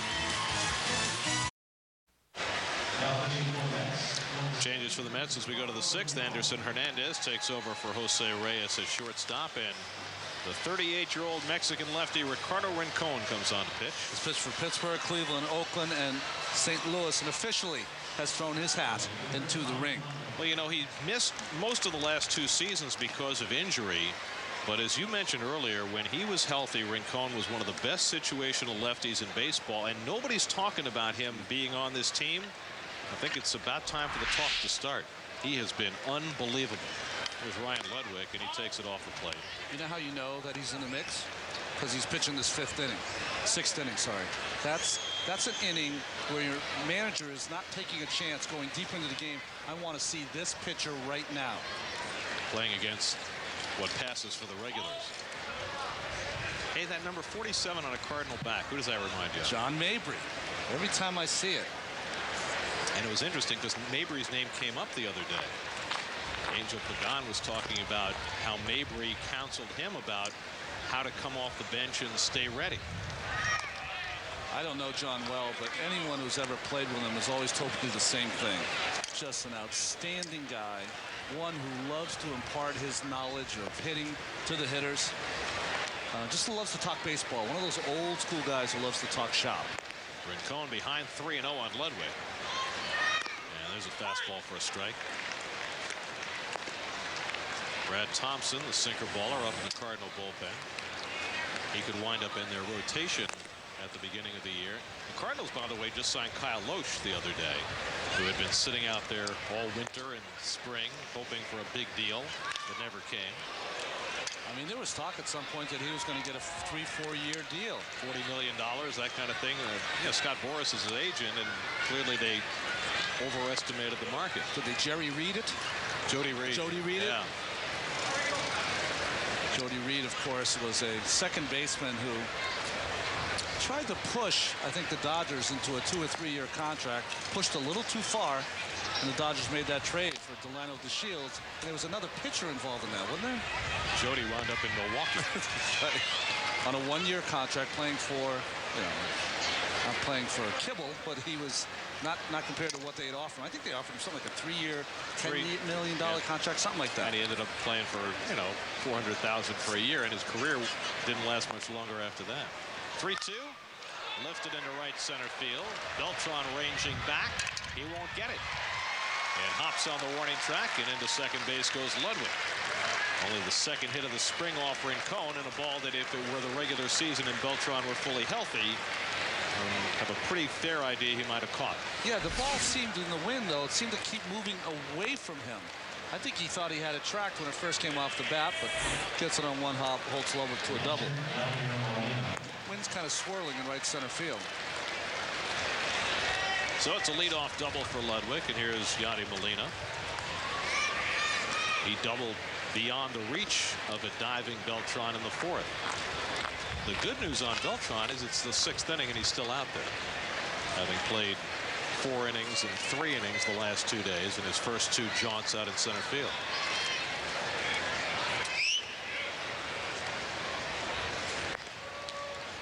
You know, Willie's doing a smart thing here. You know, you might think by thinking to yourself, well, why isn't he using Rincon against left-handed hitters? Well, you know, Willie knows he gets left-handers out. I know he's proved that already to me. But can he be versatile enough to pitch an inning where he has to get right-handed hitters out?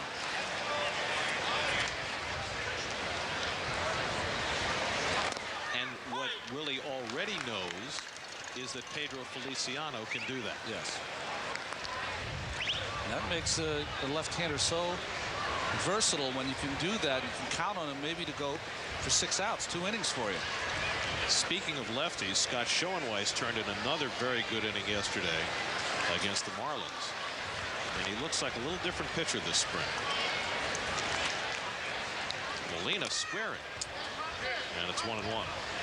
Yeah, he does. He looks on top of his game. He had some physical ailments early in the season, maybe restricted his ability to pitch the way he can pitch, but it's nice to see him coming back, because valuable part of that bullpen is Schoenweis, because of his ability to go 2 or 3 innings. That's how good he is. So then the question is, for a guy like Rincon who's trying to make the team, if you have a 7-man bullpen, which is what you'll have for most of the year, Molina fouls it at the plate. You've got Wagner, you've got Feliciano, and you've got Schoenweis, none of whom is going anywhere. Yeah. Would you keep a 4th left-hander in your bullpen? The only thing that makes you think about it is that you occasionally look around the National League. You look around the National League East, look who you have to get out, and at some point, if your starter fails, you have to have 2 or 3 left-handers to pitch against Utley and Howard in big situations. And I'm trying to think, but really that's the only case in the division, in the National League East, because the Braves are predominantly a right-hand hitting team. 1-2, foul back. I mean, the Nationals with Nick Johnson, that adds a different element this year with another left-handed bat. Jeff Jenkins in Philadelphia now also. Yeah, it's true. I think Jenkins going to have a big year this year. But I mean, the other way to look at your bullpen balance is, okay, Wagner's the closer, and it doesn't matter if he's lefty or not. So if you kept 4 lefties, basically it'd be Wagner plus 3 and 3. Yeah. So that technically is bullpen balance.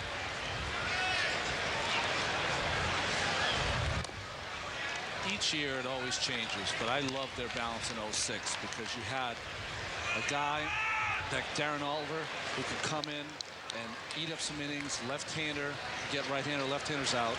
You had Chad Bradford throwing down under, throwing, 80 miles an hour. You had Wagner closing games throwing his 95 miles an hour. Well, for a while last year, you had that same kind of element when Joe Smith was going strong early in the season, but there's no reason to think Joe's going to be on the team this year. You know, the Mets were talking a little earlier in the spring about the possibility of a Nelson Figueroa making the team as a long man. I'm not quite sure they're as hot on that idea right now, but I think there are some questions as to how the last couple of spots in that bullpen are going to play out. Certainly Matt Wise has pitched well enough to be on the team, and he's got a track record. Crack to deep left center field. Beltran going back, and that ball is off the base of the wall. Ludwig scores. Molina has his second double of the day, and the Cardinals have a 5-2 lead. So Rincon getting the opportunity to face a couple of right-hand hitters and not faring well.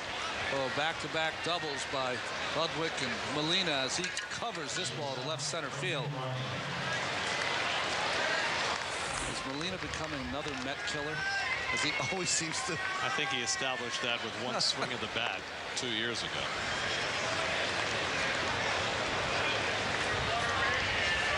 I mean, you know, Wainwright and Molina, even if they never did anything against the Mets the rest of their career, they're still there in the lore. Here's Brendan Ryan. Probably throw Sotaguchi into that mix too. Because really, when you think back on that series, Game 2 was where it all started to get away.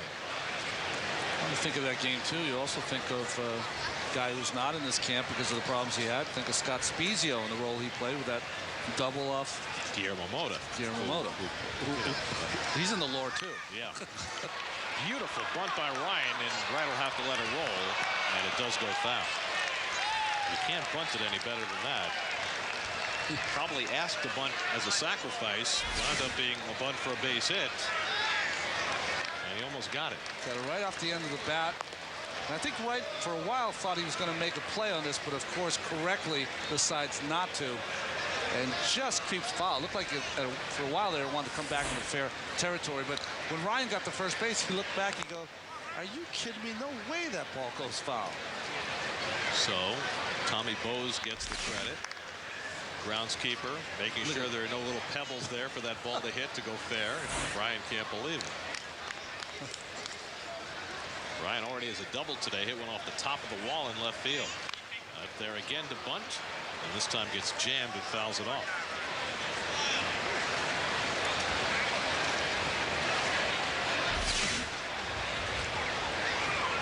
Cohen throws this one up and in. This ball almost hits Ryan. Well, that's the best defense for a bunt, isn't it? Yeah, that's the best way. If you want to throw up in the strike zone, the problem is you have to watch yourself. It's 0-2. You have to think the bunt is off now, so you can't take a chance on a high fastball. Wright still playing in on the grass just in case Ryan is still bunting. Reaches for it, fouls it off. Packed house at Tradition Field today. Temperature in the mid-80s. Lots of sunshine. And part of that, of course, healthy Met fans here, but the Cardinals always travel with a lot of their St. Louis or Midwest fans. There are just tons of New Yorkers who have spilled in here to Port St. Lucie for the weekend, too. There you see some of the Cardinal faithful.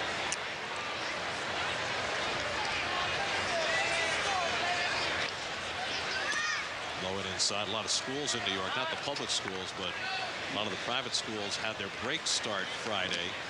So it is spring break for that group. And I have to tell you, there are just hundreds of them around here. Is that true? I'm going to have to give Keith a call. Then I might have to make my way down to Jupiter there, get in the weeds. Put you in the witness protection program. Cohen just trying to get an out. Ahead 1-2 on Brendan Ryan.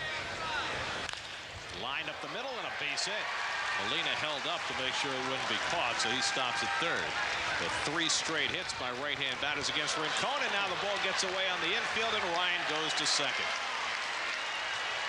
Beltran's throw in tipped off the mitt of Castillo, deflected past Delgado, and Ryan alertly took second.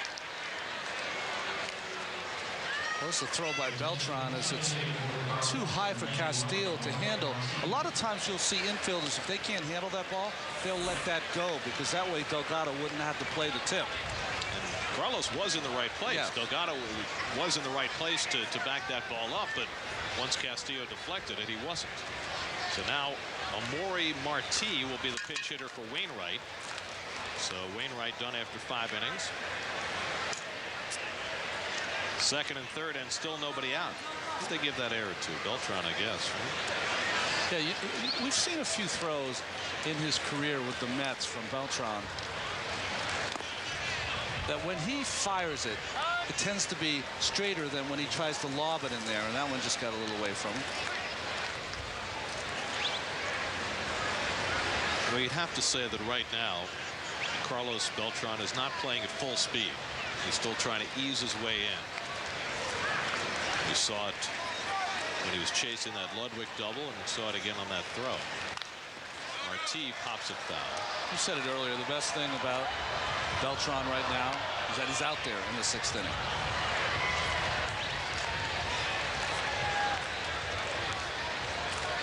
So 3 straight hits off Rincon, and I think your point is well taken, Ronnie, about what Willie was trying to accomplish, getting him into this particular inning with all right-hand hitters coming up, and maybe he's gotten an answer.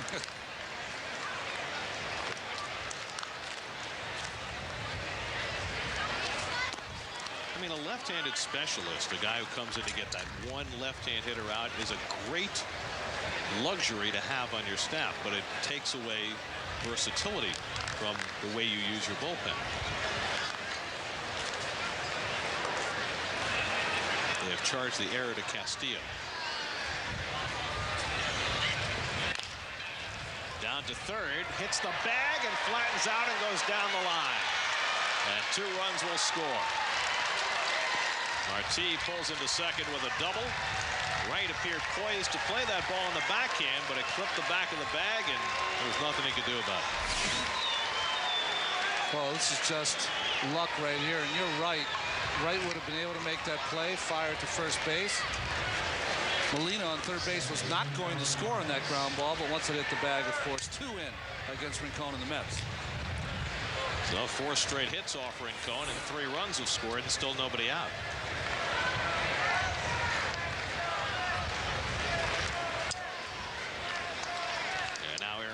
Who drove in a run with a sacrifice fly his last time up. And the Cardinals now lead 7-2.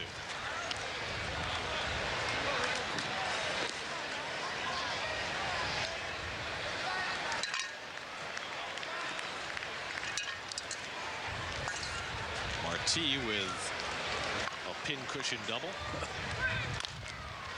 Out to short for Anderson Hernandez, who lets the ball play him. And Miles is safe. It has been very disappointing this spring watching Anderson Hernandez, who is a gifted fielder who has had a miserable time of it. Well, he just made a bad choice. His choice was only one choice, to make the play. He had to charge that and get that on the high hop. We saw Reyes earlier on Pujols have the same kind of play. Decision is come in on the ball. Reyes made the right play, right decision. Hernandez did not. Hernandez made a first-inning error behind John Maine yesterday on a relatively routine ground ball. Here's Skip Schumacher with first and second, and still nobody out. And a good off-speed pitch by Rincon, nothing in 1. There's a baseball axiom that'll always be true. Play the ball, don't let the ball play you. And that's what happened to Anderson right there. Marcelo Diaz up in the Mets bullpen.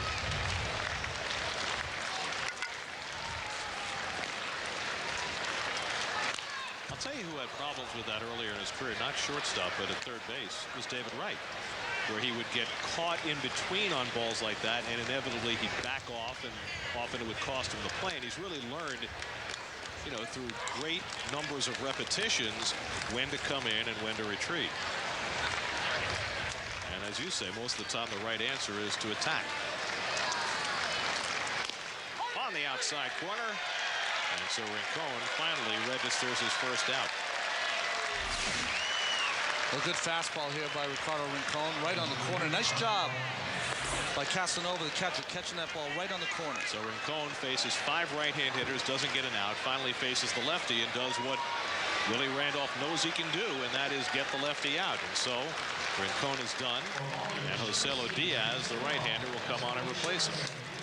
Cardinals with 3 runs home here in the 6th. They lead at 7-2, and Diaz takes over on the mound. The former Yokohama base star, Joselo Diaz, takes over.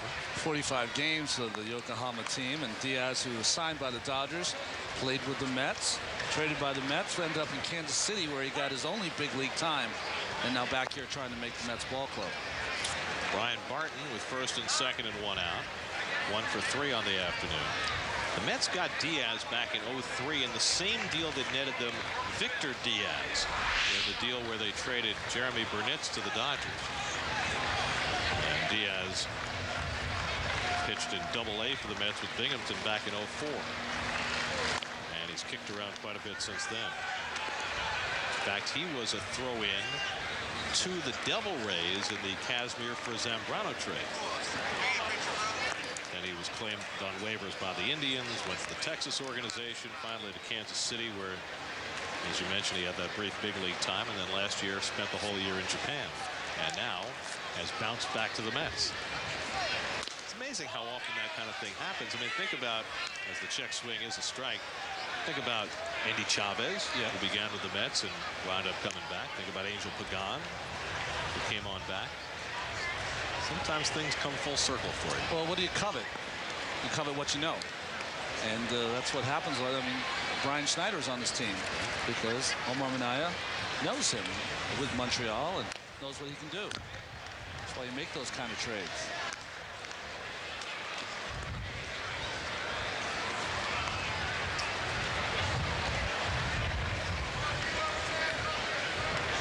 Marcelo Diaz, now 27 years old.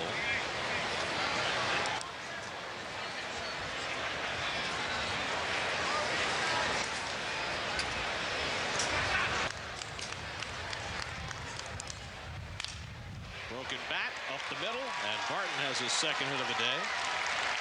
Marti racing home, and it's 8-2 St. Louis. Cardinals have scored 4 here in the 6th. Well, this slide is supposed to be down and away from Diaz, but he keeps it in the middle of the plate. And you can see the way that Martin goes about hitting as he hits the ball the other way. You can see Marti at good speed to score in that single center. So Barton continues his up and down afternoon. Good at the plate, not so good in the field. Here's Pujols, 1 for 3, doubled in a run back in the first. Cardinals now have 10 hits. Johan Santana went the first 5, allowed 4 runs, 3 of them earned on 5 hits. Gary Cohen, Ron Darling, Kevin Burkhardt. Where is Kevin? We leave him at the Tiki Bar or something? No, we heard him. He had the Phenom, Fernando Martinez. That's a long time ago now. Or maybe he is at the Tiki Bar. There he is, hanging out at the corner of the dugout, looking very cool with the shades. 1-1. And there's the Tiki Bar. So he's not at the Tiki Bar. Maybe he's just back. I don't know. I think our guy Anthony, who gets us coffee around the 5th inning, I think he hangs out at the Tiki Bar for a couple innings. You saying the coffee was late today? Yes, a little late. Punched foul by Pujols up off the roof. You know, you were talking about everyone always talks the Mets' greatest trades. Right? That's always a subject. 5 greatest trades. Let's say 5 worst trades. Kazmir's in there, right? Is he one of the top 5? Kazmir's definitely in there. Nolan Ryan. Amos Otis for Joe Foy is in there. Nolan Ryan et al. For Jim Fregosi. And Pujols down swinging at the slider. Good pitch by Diaz for the second out. Seaver, of course, is in there. Yeah, but that was kind of inevitable. Yeah, that was a forced trade. When you're a young pitcher and you can make a hitter like Pujols look like that, good pitching. Yeah, I mean, yeah, that was more because of the dispute between Seaver and Don Grant that they had to do something. Yeah, okay. And they obviously didn't get equal value for them. But the other ones were trades where they felt they were improving the ball club. Imagine trading Nolan Ryan for an aging Jim Fregosi and think you're helping the ball club. But that was part of, in those days, back in the late 60s, early 70s, the Mets were just desperate to find a third baseman. That's why they traded Amos Otis for Joe Foy. It's why they traded Ryan for Fregosi. It's why they got Bob Aspromonte at the end of his career from the Astros the year after that. The good news is, it seems as though after 40-some years that they finally figured out third base. I think they have. Yeah, I think that's the answer. Yeah, number 5's pretty good. Of course, they've had they've had more good answers at that position over the last 15 years. with Hojo and Robin Ventura, Alfonso. But this would appear to be the long-range solution. Guy I played with, Hubie Brooks, was a good player, solid player. That's one guy I wish that, you got to trade good people to get good people. And of course, Hubie was in the trade for Gary Carter, but it would have been nice to see Hubie get a ring with us also. Towering shot to left. And Pagan tracks it. Ooh, almost got away. But Pagan is able to make the play. 9 men came to bat for the Cardinals. They score 4. 8-2 St. Louis.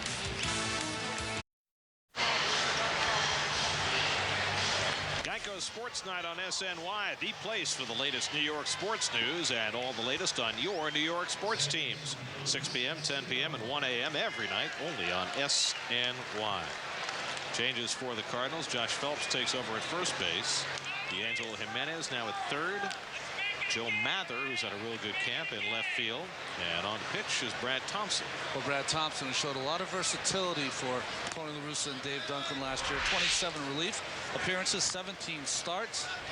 And he might have the same job this year. Certainly could begin the year in the rotation as Luis Castillo up for the 3rd time. Surprised to see him still out there in the 6th inning.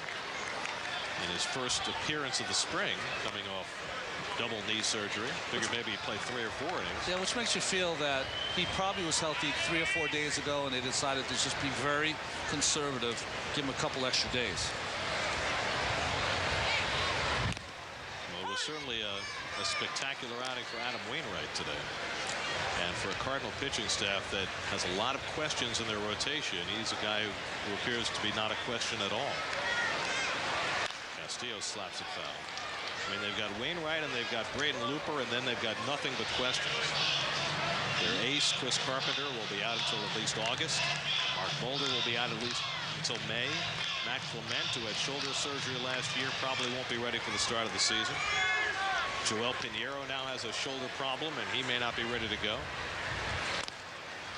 So guys like, Thompson and Anthony Reyes and Todd Wellemeyer and now Kyle Losha, they just picked up, all loom much larger. As Tony La Russa and Dave Duncan try and patch it together. I was thinking that start that Joel Pinheiro had against the Mets late in the season. That makeup game on that Thursday. That gave him a 2-year contract. That one start got him that 2-year deal. And, it's really easy when a team is skidding in the way the Mets were in those final weeks to say, well, they couldn't beat anybody, as Castillo walks for the 2nd time. But you look at the pitches Pinheiro was throwing that night, and it was him. Yes.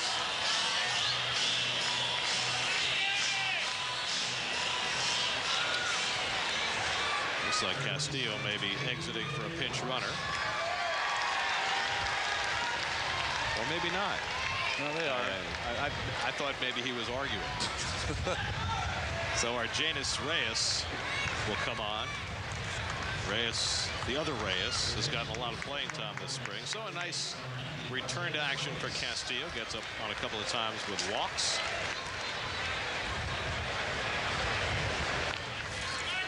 So 16 days before opening day, Castillo appears to be okay. David Wright 0 for 2 today is struck out and bounced into a force play. And he takes a slider for a strike.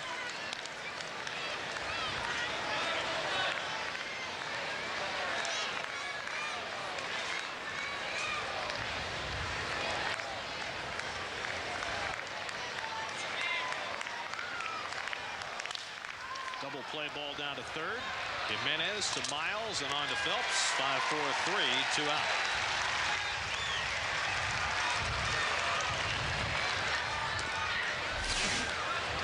We'll see the lead runner here, Reyes, gets down quickly. He never could make it to the bag because the ball was sharply hit to third baseman Jimenez. And the reason you get down on that ball is because you're going to get it in the face if you do not. Nobody wants it between the eyes. Beltran 0 for 2 is fouled out and grounded out.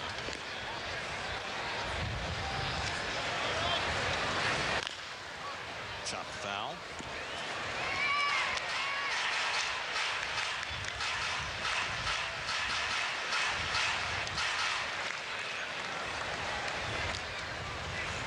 Billy Wagner getting set to pitch in the 7th inning.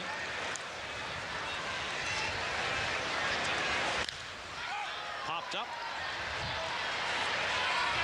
Ryan takes charge. And again, the wind grabbing it. Ryan stays with it. And the Mets are done in the 6th. Out of the game and into the autograph signing business. Luis Castillo talks with Kevin Burkhardt when we come back. Changes for the Mets are Janice Reyes in at second base. Damian Easley takes over at third. Brady Clark now in left field. Angel Pagan moves from left field to center field. Gustavo Molina with the shades on, now doing the catching. And Billy Wagner on to pitch the 7th. Well, Billy Wagner's had a nice spring training so far. You see those numbers from last season. Still working on using that breaking ball to combine with that good fastball, of course, and changeup. And while Billy starts his stint, Kevin Burkhardt standing by with the Luis Castillo. Kevin? All right, Gary, Luis, first of all, how'd you feel out there today, your first game of the spring? You know, I'm feel good. Feel a little bit nervous first time, you know. So, you know, we worked so hard. So, you know, that's my first game for spring training. So, I feel good. I feel good in there, and, you know, I want to be ready for the season. Is there any pain in the knees right now at all? Like today, you know, I feel good. That's why, you know, I feel happy because my knee don't bother me today. So, you know, like I say, that's why I be working out all the season, and I want to be ready for the season. You know, last year you never showed it on the field. You even stole a bunch of bases when you came to the Mets. But can you tell us now how much the knees bothered you? Last year, you know, I had like 2 years playing turf in Minnesota. My knee bothered me. I feel, you know, a lot of pain. But, you know, that's why I think for me I make a good decision, have surgery after the season last year. And that's why I have a surgery, because I want to be gracious, a little bit more in the base. And, you know, this year I hope go different. Where do you think that it'll help you the most? In what area of the game? Hitting or defense or overall? You know, sometimes when I play defense, you know, like ball, backhand the ball, you know, and sliding the ball. But, you know, I've been working out in the speed running, and I feel good. My good point, I feel good in the field now. Like today, that's, you know, way different than I feel last year. Last year I feel pain in my knee. Today, so different. How were you able to play through that last year? I mean, you know, we'd see you in the clubhouse and you'd be limping around with the ice on both knees, and it looked like you could barely walk, and then you'd go out, you know, and make a diving play or steal a base. Just how were you able to play through that? You know, I try to be ready. Like last year, every game we play, I feel like we play the player. You know, last year that's tough year for us, and we lost last year. But you know, this year more different, and we'll see what happens. Wagner walks low. That'll bring up Molina here for the Cardinals.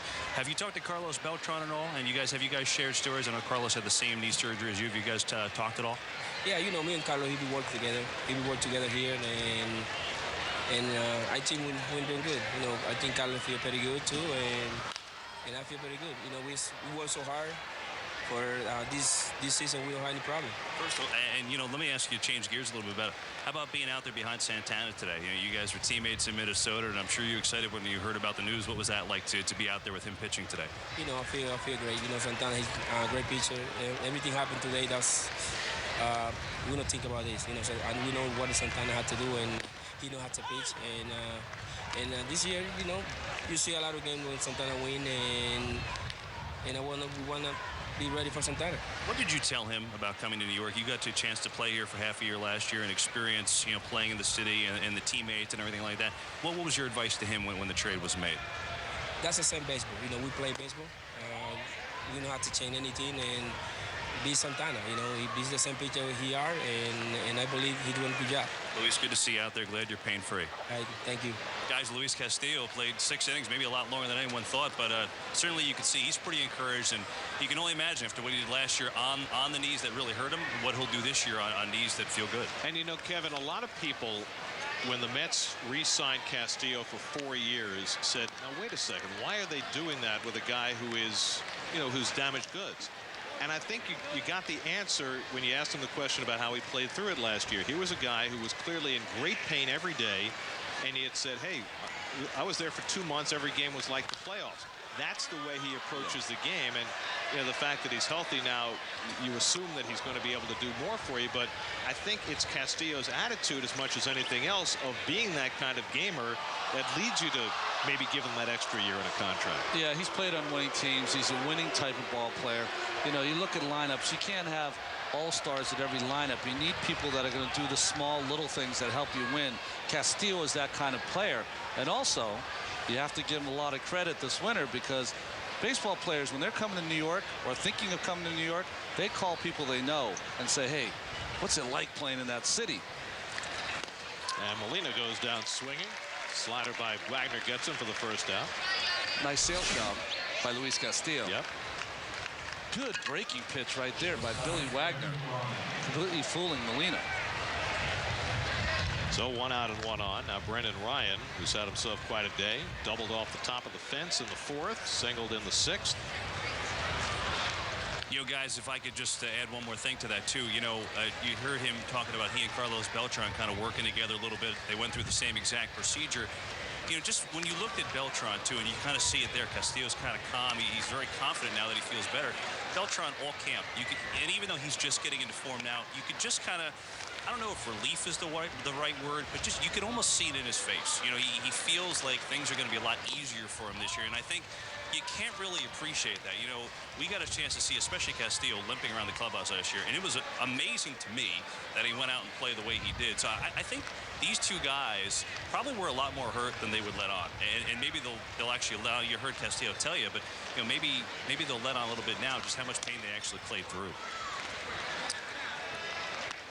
Yeah, I recently read something, an article on Carlos Beltran, and without talking about any specifics, he's a guy that has played a lot of things close to the vest.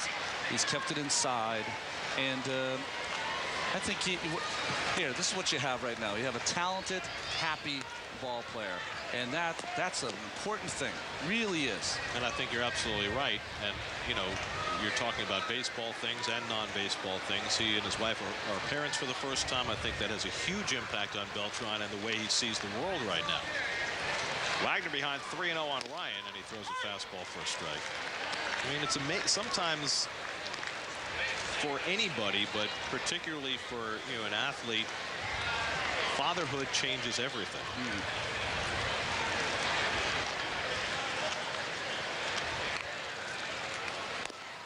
And Ryan thought he had ball 4, but that's on the corner. 3-2.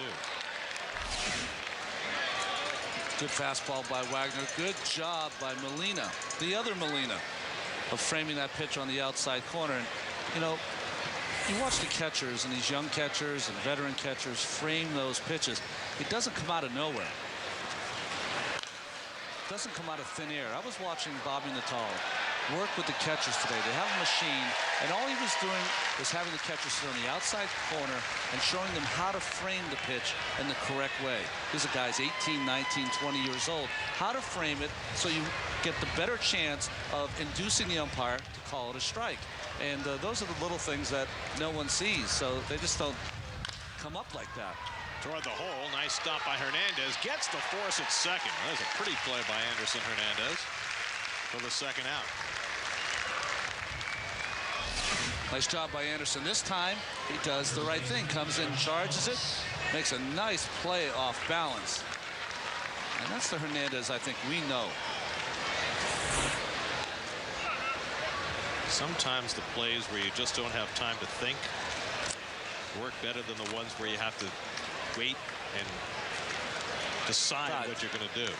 Josh Phelps up for the first time, takes a strike. I think also that there can be some malaise in spring training when you're a young player and you've been oh so close, and in fact have made the team out of spring training, and then you start to look at the numbers and you say to yourself, boy, it doesn't look good.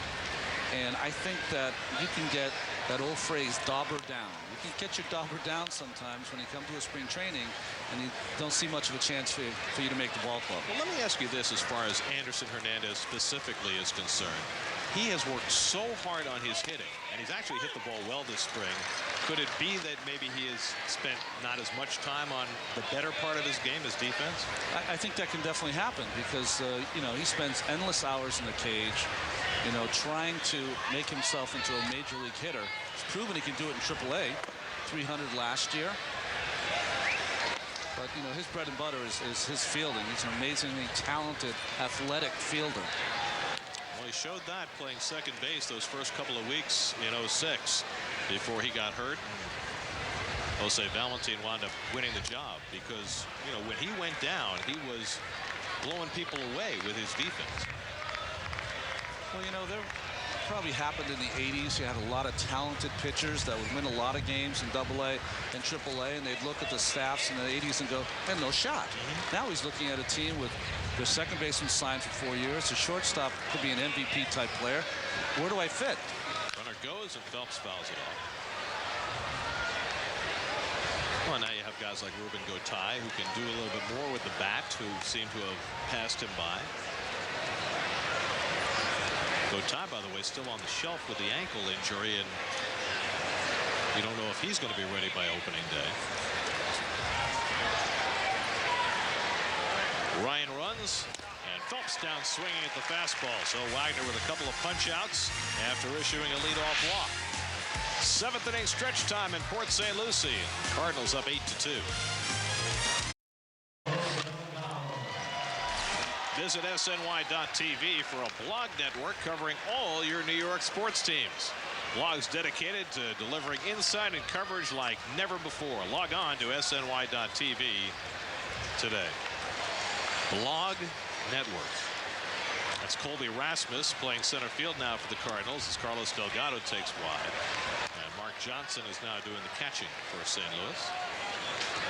Delgado 0 for 2 today, has struck out and flied out. Now 2 for 20 in the spring. Should be a nice matchup for him, though, because Thompson's one of those guys who doesn't throw the ball in as much. Going to get some sinking action away, usually down. It's time for Delgado to get himself a line drive.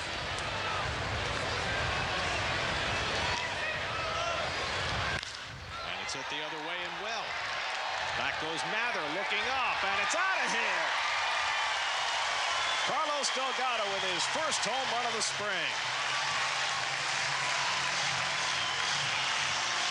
And that has got to please Willie Randolph no end. And a good call, Mr. Darling.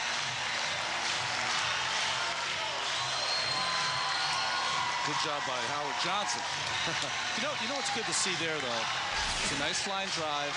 It's also hitting the ball the other way. Key for Delgado when he's hitting the ball. Remember the stories he and Sean Green would have batting practice. We try to see how many home runs they could hit the left center field. Well, look at that contact. Ball's down. Pagan hits it down to first. And that's the first out. Well, at this point in his career, off what we saw last year and off what we've seen so far this year, it appears to be that that's the kind of hitter that Delgado has got to be on a regular basis. I believe so. I think that, you know, the whole thing is driving in runs and extra base hits. As Damian Easley comes up for his first at-bat.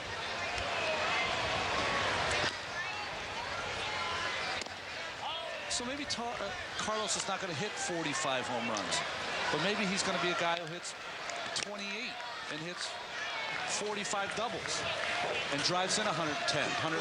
Well, that's the numbers you want. Well, look at the adjustments that Sean Green made last year, realizing that his 40 home run days were over and accepting the fact that he had to hit the ball up the middle more, hit the ball to left field more, and he wound up having a pretty good year. He did. Solid year. And as it turns out, his last year. Easily drives one deep down the line and foul. Apparently, all reports are that Sean was first very tentative about retiring, and now that he's in Malibu and enjoying himself when he could be here, he's emphatically retired. What would you do? Sitting on some cake? Bounced up the third baseline foul. I think at one point he felt that if a job in Southern California was coming, then he'll be fine, because at least half of the season he'd be living at home.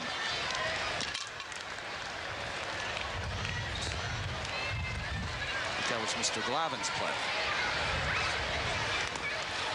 I wonder how the Braves are going to set their rotation for the first week of the season. Yeah.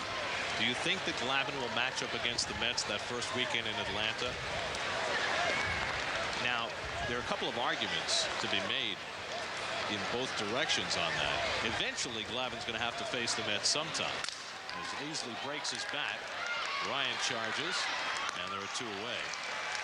Would it be better for him to face the Mets for the first time in Atlanta, where he has a little more comfort, than in Shea, where he's clearly going to get greeted in a decidedly negative fashion?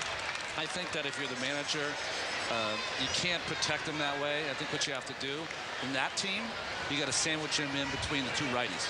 So you got to have Schmaltz, Glavin, and then Hudson, because I think that's the best way it sets up for your rotation. So he will miss the Mets the first time around, and I was going to say it'll be interesting to see what kind of reaction he gets from Mets fans, but it won't be.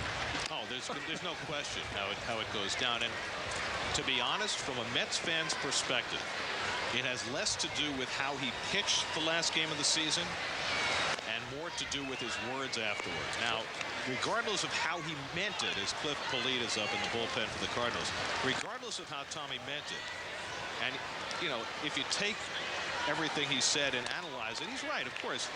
It's not as devastating to lose a baseball game as it would be to have something bad happen to your family, and that was the point he was trying to make. But the fact that it felt to Met fans as though he wasn't as upset as he should have been, I think that's what has people so incensed as Chavez works out a 2-out walk. And unfortunately for Tommy, it negates everything else that he did during his tenure. It is a shame, and I think what happens is that for fans is that when you have a game like that, and you are the deer in the headlights kind of way after those games, and you have to stew for 8 innings, and I think there's... Not to mention 6 months afterwards. And 6 months afterwards. It's how it goes. You don't want to make those comments, and that's why I think a lot of times you'll get a standard cliche kind of answer when you have a good game or have a poor game, because you're trying to protect from that answer. You know, it's better to say the cliche that, listen, you know, it was my job to get us a win today. I did not do it. And for that, I don't know how I can live with that, you know? Interesting. Now, there is this point to be made. You talk about sitting for 8 innings and thinking about what you're going to say. Maybe it's actually more, yeah. It's easier if you're the relief pitcher who gives up the home run for the walk-off hit, and now 5 minutes later you're being asked. Maybe you're a little bit more open with your emotions than if you've been sitting around for 8 innings with a chance to tailor what you're saying. I think that's definitely true, because I think in some ways you can be more incensed by it, because you're thinking here's a real intelligent guy, as intelligent as there is in baseball, and he had a lot of time to think about what his answer would have been. Anderson Hernandez down looking to end the inning, but it began with Delgado going the other way for his first home run of the spring. A good sign, but it's 8-3 St. Louis.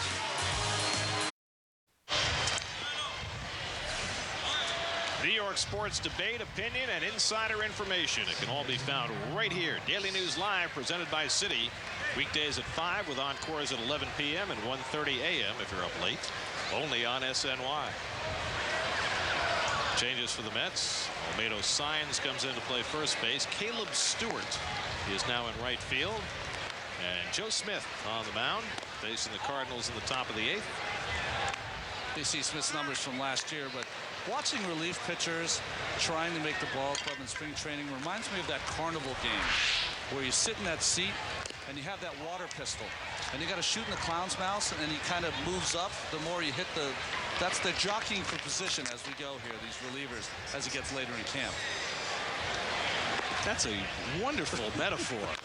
You love that game. Come on. I'm not quite sure how it works. Well, let's say the more water you push in, the better your chances are. But that's how they go. Yeah, it goes up. But I'm saying one will go up for a while, then the other one takes its place, and then they go back and forth. And Smith's trying to be the one that's at its apex. See, on March 31st. See, my experience with that game, though, is that my aim is off at the beginning, everybody else gets ahead, and I never catch up. The key to that game is that the person running the game has a little button behind it, and the youngest person in the game, he just pushes, well, 6, and then he wins. That's good. Aaron Miles walks. Not a good start for Joe Smith.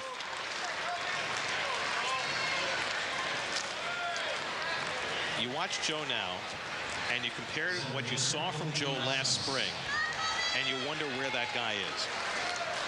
I remember the first day I got here, you had gotten here a couple of days before me. The first thing out of your mouth is you said, you should see this guy, Joe Smith. He has a slider that's unhittable.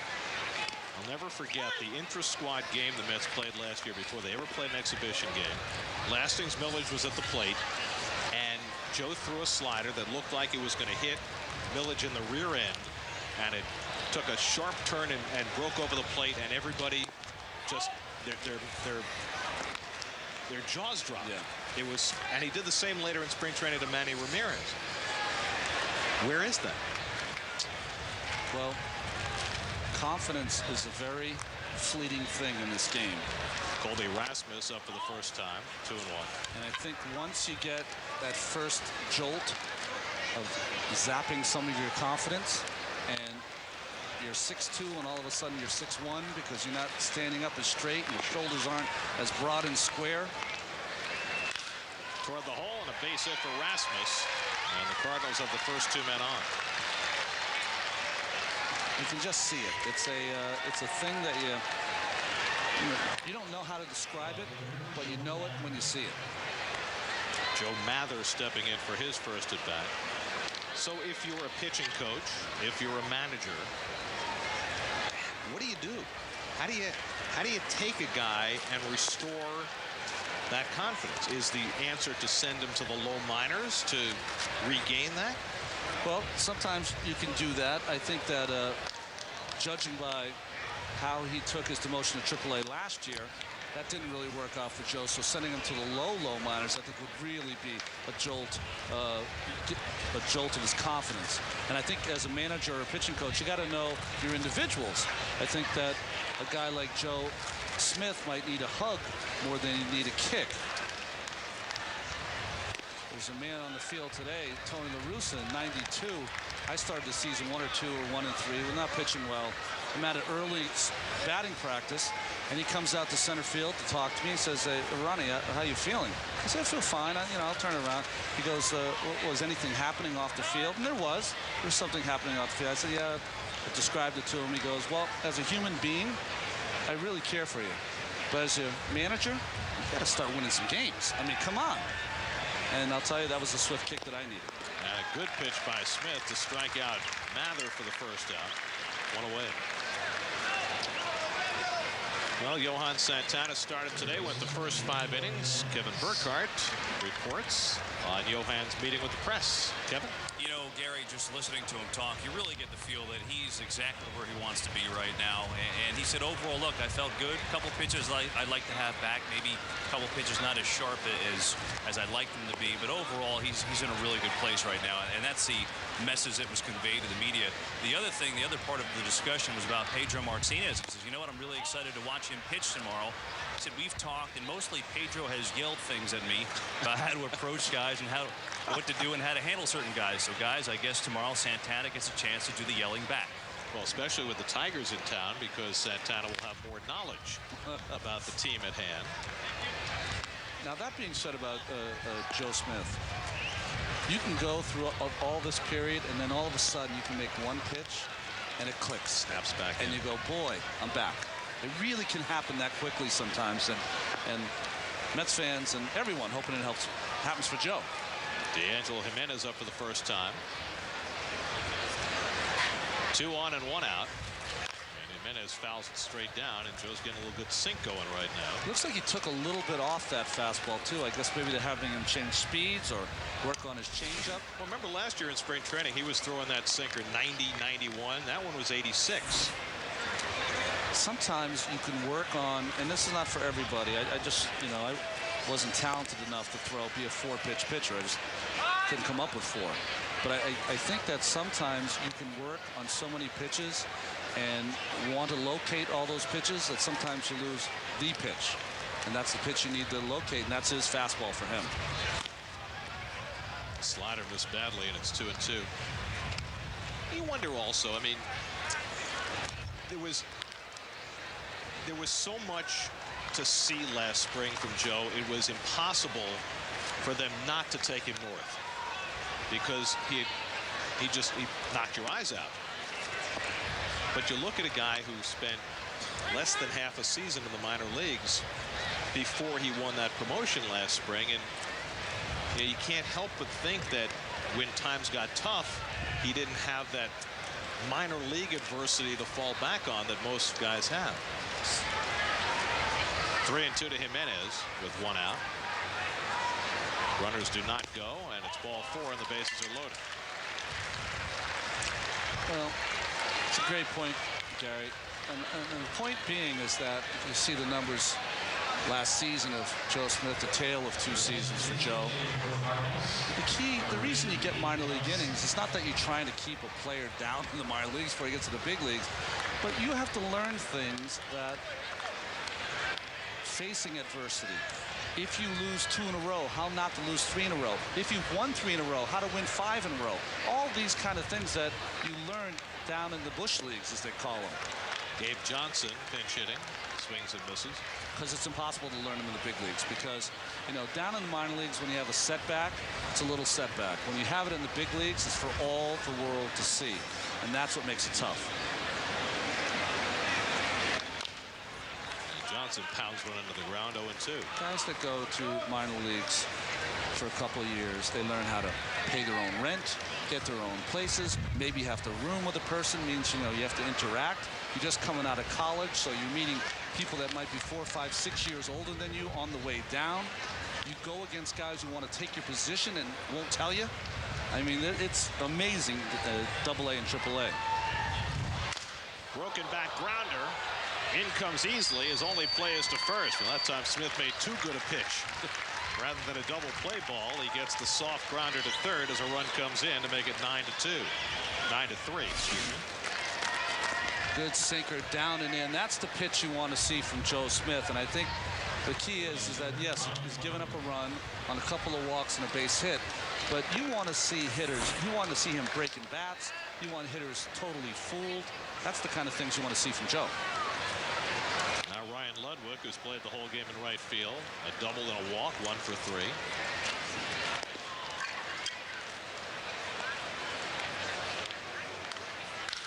And a shot toward the hole. That'll bring in at least 1 and maybe 2. Jimenez heads home, and now goes back to third as it's played quickly by Brady Clark.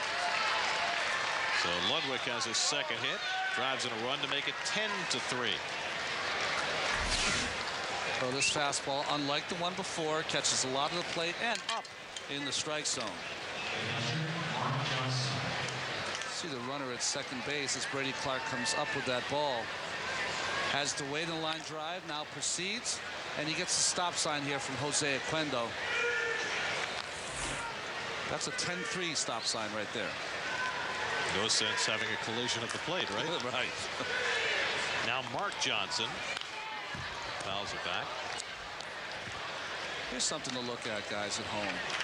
All right. Mark Johnson, fastball, first pitch. Ludwig got a hit, first fastball, first pitch. It's the comfortability factor of hitters.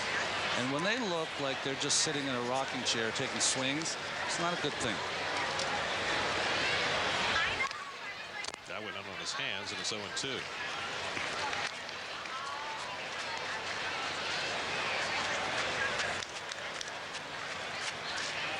Listen, I've had some spring trainings where we deal all spring training. I've had some spring trainings where you get your feelings hurt. I mean, you're traipsing around a 10 or 15 ERA out there. But it's obviously different if you know you're on the team as opposed to a guy fighting for his job.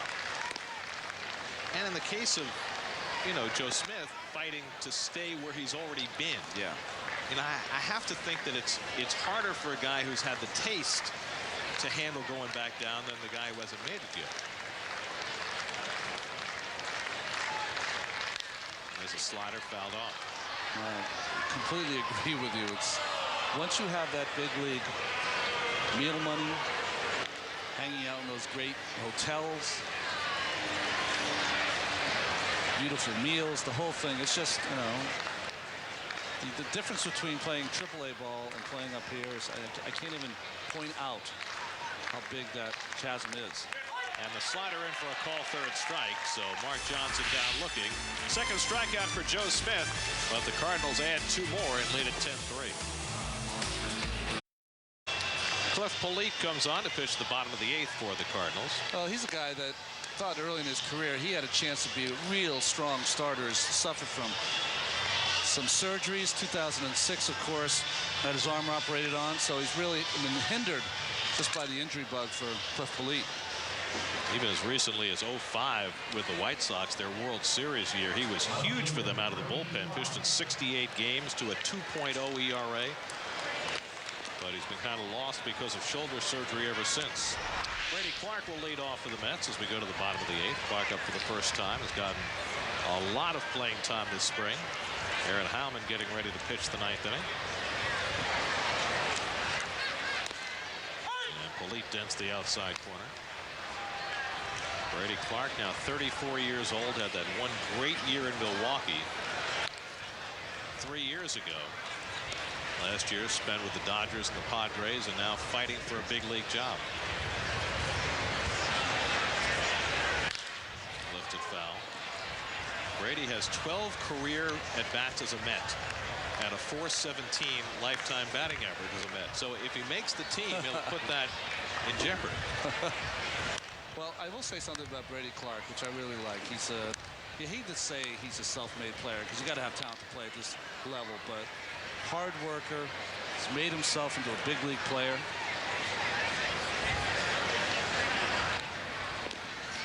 Here's the thing about Brady is that he was a career minor leaguer and 4th outfielder in the big leagues, 4th or 5th outfielder, and suddenly at the age of 31. He became a full-time player and hit over 300. That doesn't happen very often.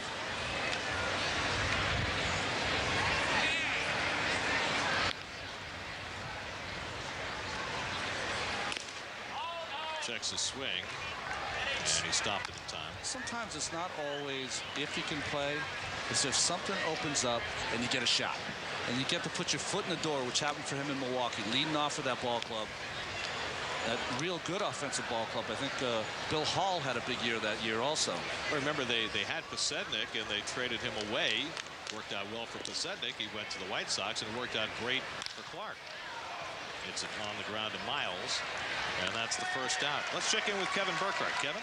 Guys are joined by Matthew Silverman, who's authored 6 books on the Mets, and the last 2 have come out within the last year. It's Mets by the Numbers, and also, I hope I get this title right, 100 Things Mets Fans Should Know or Do Before They Die. Is that correct? Yes, along with Meet the Mets magazine and Mets Essential last year. So you're a Mets guy, is what you're telling me. Mets. Yes, do encyclopedia, but it's just kind of been all Mets the last year or so, and it's been great. Well, Mets by the Numbers is interesting. It's a look at the history of the team, but through numbers. So I guess the easy question: what's the most worn number in Mets history? As a base knock here by going to be caught in center field. I spoke prematurely on Genesis Reyes' part. Most used number in the Mets history. It's 17. It gets a lot of use. As most people associated with Keith Hernandez as well, they should, but it's gotten a lot of use from. Although I don't think anyone's wearing it right now, but David Newhan, Kevin Apier, Felix Mian, Juju Coleman, all kinds of Rapier Mets in their times wearing that number. You've actually figured out the most productive number in history, haven't you? Well, it depends. It depends what number you're talking about. I think 20 took over home runs a couple of years back, and Piazza, number 31, has pushed that number up into a lot of other numbers, even though mostly pitchers have worn. What do you think fans are going to miss the most about Shea? I think they'll just kind of miss. It's a fun ballpark that people have a lot of memories for, and you know, I was born the year before Shea Stadium. It's the only park I've really known as a home, and I think a lot of other Mets fans feel the same way. And it's just been a lot of fun. You know, this place is great. Shea is great. You kind of know it like the back of your hand over time. And finally, in your book, The 100 Things Mets Fans Should Know or Do, was there, when you're coming up, lists are not easy to come through. You have to really, I'm sure there was a lot of sorting and figuring out going about. Was there one that you came across, you said, oh, all right, this should definitely be in the list, maybe one that surprised you or one that surprised Met fans? Well, there was the shoe polish incident. I got that up there pretty high. That's a favorite one. And the Black Cat, also from '69, and '86. You know, the Lenny Dykstra game was one I was at, and still my favorite Mets game I've ever been to.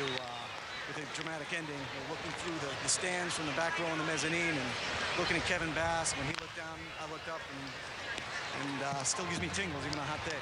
Matt, thanks. Good luck with the books. Thanks very much, Kevin. Fernando Martinez at the plate now, guys. I'd like to know your top one. Matt had 100. Give me one, guys. What do you think, Eric? The number one thing that a Met fan should know or do? Yeah. It's a good question. You know too much. See, that's your problem. I'm trying to think what people don't know. I mean, to me, they should know about the miracles. And to me, the greatest miracle in Mets history occurred in 1973 when Dave Augustine hit the ball off the top of the fence in left field, and it somehow came right back into Cleon Jones's hands, and they threw out Richie Zisk at the plate, and that led them to that great '73 run. That was, to me, of all the miracles, that's one that is physically impossible for it to happen. Lifted in the air to right field by Fernando Martinez. Ludwig shading his eyes, and that retires the side. By the way, the fact that nobody has 17 right now, that's great lobbying on Keith's part. Oh, we love Charlie Samuels. No more Jose Lee. Aaron Howman on to pitch the ninth inning for the Mets. How important has Aaron been to this team? 53 games in 05, I'm sorry, 74 in 06, 81 last year as he plays such an important part for this team in the bullpen. Establishing himself as a big-time reliever.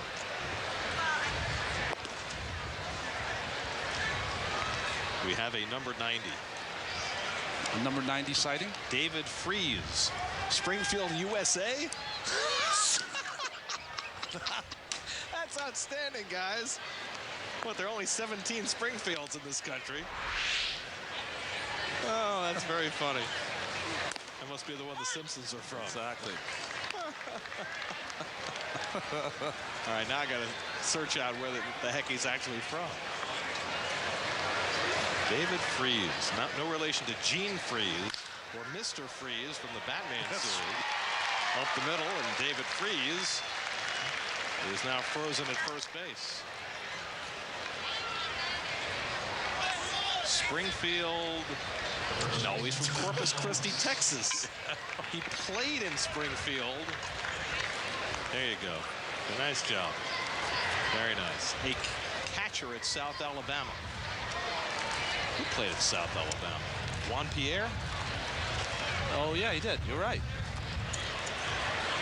Here's Josh Phelps up for the second time. Struck out his first trip. Bauman bounces one. Whenever I think of those colleges, I think of the Mets went through so many of those unbelievable college center fielders or left fielders. Remember in that era in the late 70s and 80s, the Terry Blockers, Herm Winningham, Stanley Jefferson. Never really. I'll tell you, first time I ever saw Herm Winningham, he was called up to AAA. I don't know if I was pitching that night, but playing for Tidewater. Came to Toledo, the Toledo Mud Hens, and went 5 for 5 with 5 RBIs. And I said, this is the greatest player I've ever seen. Well, doesn't always work out though. Marvell Wynn. Marvell.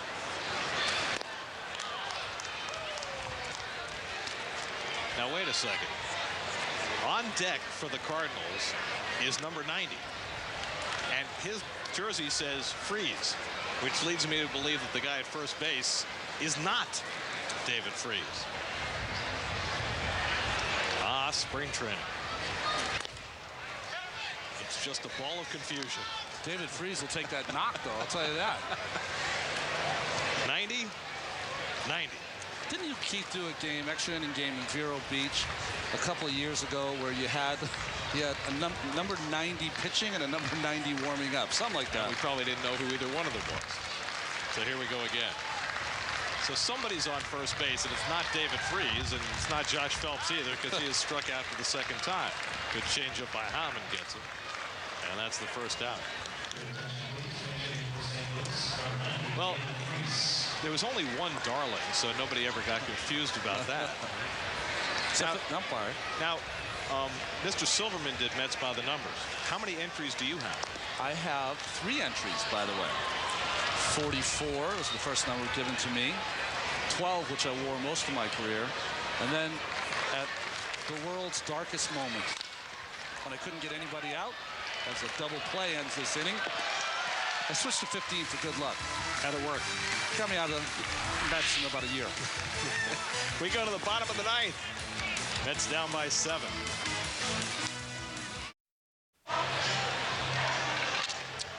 We go to the bottom of the 9th. D'Angelo Jimenez moves over to play second base. And, well, you've heard about the 20-20. Well, this is the 90-90. Numerically, the strongest left side infield in baseball. We have identified the nameless 90 on your right as Jose Martinez. He's at short, and David Freese is at third. And between them, they're 180. Olmedo signs up for the first time. Took over for Carlos Delgado at first base after Delgado hit his first home run of the spring his last time up. Ryan Franklin probably had the best year of any St. Louis Cardinal reliever last year in to try to close us out. It was really a strength for the Cardinals last year in an otherwise forgettable season. You know, it's easy to forget that the Cardinals were just a game out of first place the first week in September, and then they lost 9 in a row, and that sunk any hopes they had. Sometimes you put so much work and effort and to get back into it, or being ahead, they have nothing left for the last week of the season.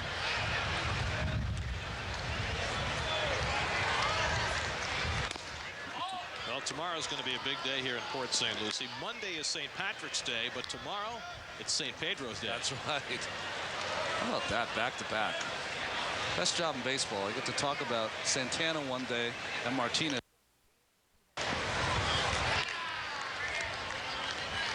Tigers will be in town, and I was half hoping they might bring Dontrell Willis along, but no. Yorman Bazardo will start for the Tigers tomorrow. Off walk. Do they still do the green uniforms, the Mets, on St. Patty's Day? Well, they'll be on the road. So. Oh, they're on the road? Okay. Yeah. So I'm sure they'll wear their green caps. They do that every year. Caleb Stewart up for the first time, playing right field. Out of the University of Kentucky. Anybody know what they decided to do about that SEC tournament? You know, Kentucky was supposed to play last night and couldn't after the roof blew in at the Georgia Dome. How dangerous could that have been? I mean, just think. Apparently they had a lot of debris outside that had fallen down. Yeah. Chunks of cement. Well, apparently there were chunks inside too, falling on the court and in the stands, and people went running. They had to delay that Mississippi State-Alabama game in overtime, and they finally came back and finished it an hour later. But they had to postpone the nightcap. Line right back to the pitcher, Franklin, and he doubles him up. Looked in that glove and found that little pearl. This is where the ball catches you. You really don't catch the ball. Hard hit off Stewart. Just sticks his glove out, and sometimes it goes in there. That's why Greg Maddox always told me I could never do it. He used to use a huge glove because he said, you know, you never know when you have a chance to get a piece of a ball. So the Mets down to their final out. Damian Easley up for the second time. I guess Kentucky and Georgia are playing at Georgia Tech at the Alexander Coliseum today, and the winner has to play again tonight. Wow. It's like AAU ball. Wow. Doesn't seem quite fair. 18, 19 years old. Play all day. Yeah, except one team is going to be playing two games in one day. They should have just played that game today, then play the semifinals and finals tomorrow, so the teams would be, you know, even. Match, right? Evenly rested. And they'd both be sucking on fumes. To right field, Ludwig is there, and the ball game is over. So the Cardinals come to Port St. Lucie and wallop Johan Santana and the Mets this afternoon. Willie Randolph had to be very encouraged with what he saw from Carlos Delgado hitting his first home run of the spring. Billy Wagner pitched well, but otherwise not a particularly good day for a Met pitching staff that had been going great guns. Yeah, Hammond threw well, Wagner threw well, and if you think about Santana today, workmanlike effort, got his work in, over 80 pitches, 5 strikeouts in 5 innings, but those 3 earned runs. So not a good day for the Mets, and the Cardinals keep rolling offensively as you just can't stop them. So the Cardinals beat the Mets 10-3. Mets are now 9-7-1 on the spring. Be sure to join us tomorrow when Pedro Martinez makes his first start of the spring. Mets and Tigers at 1 o'clock tomorrow. Coming up at 5 every night is Daily News Live.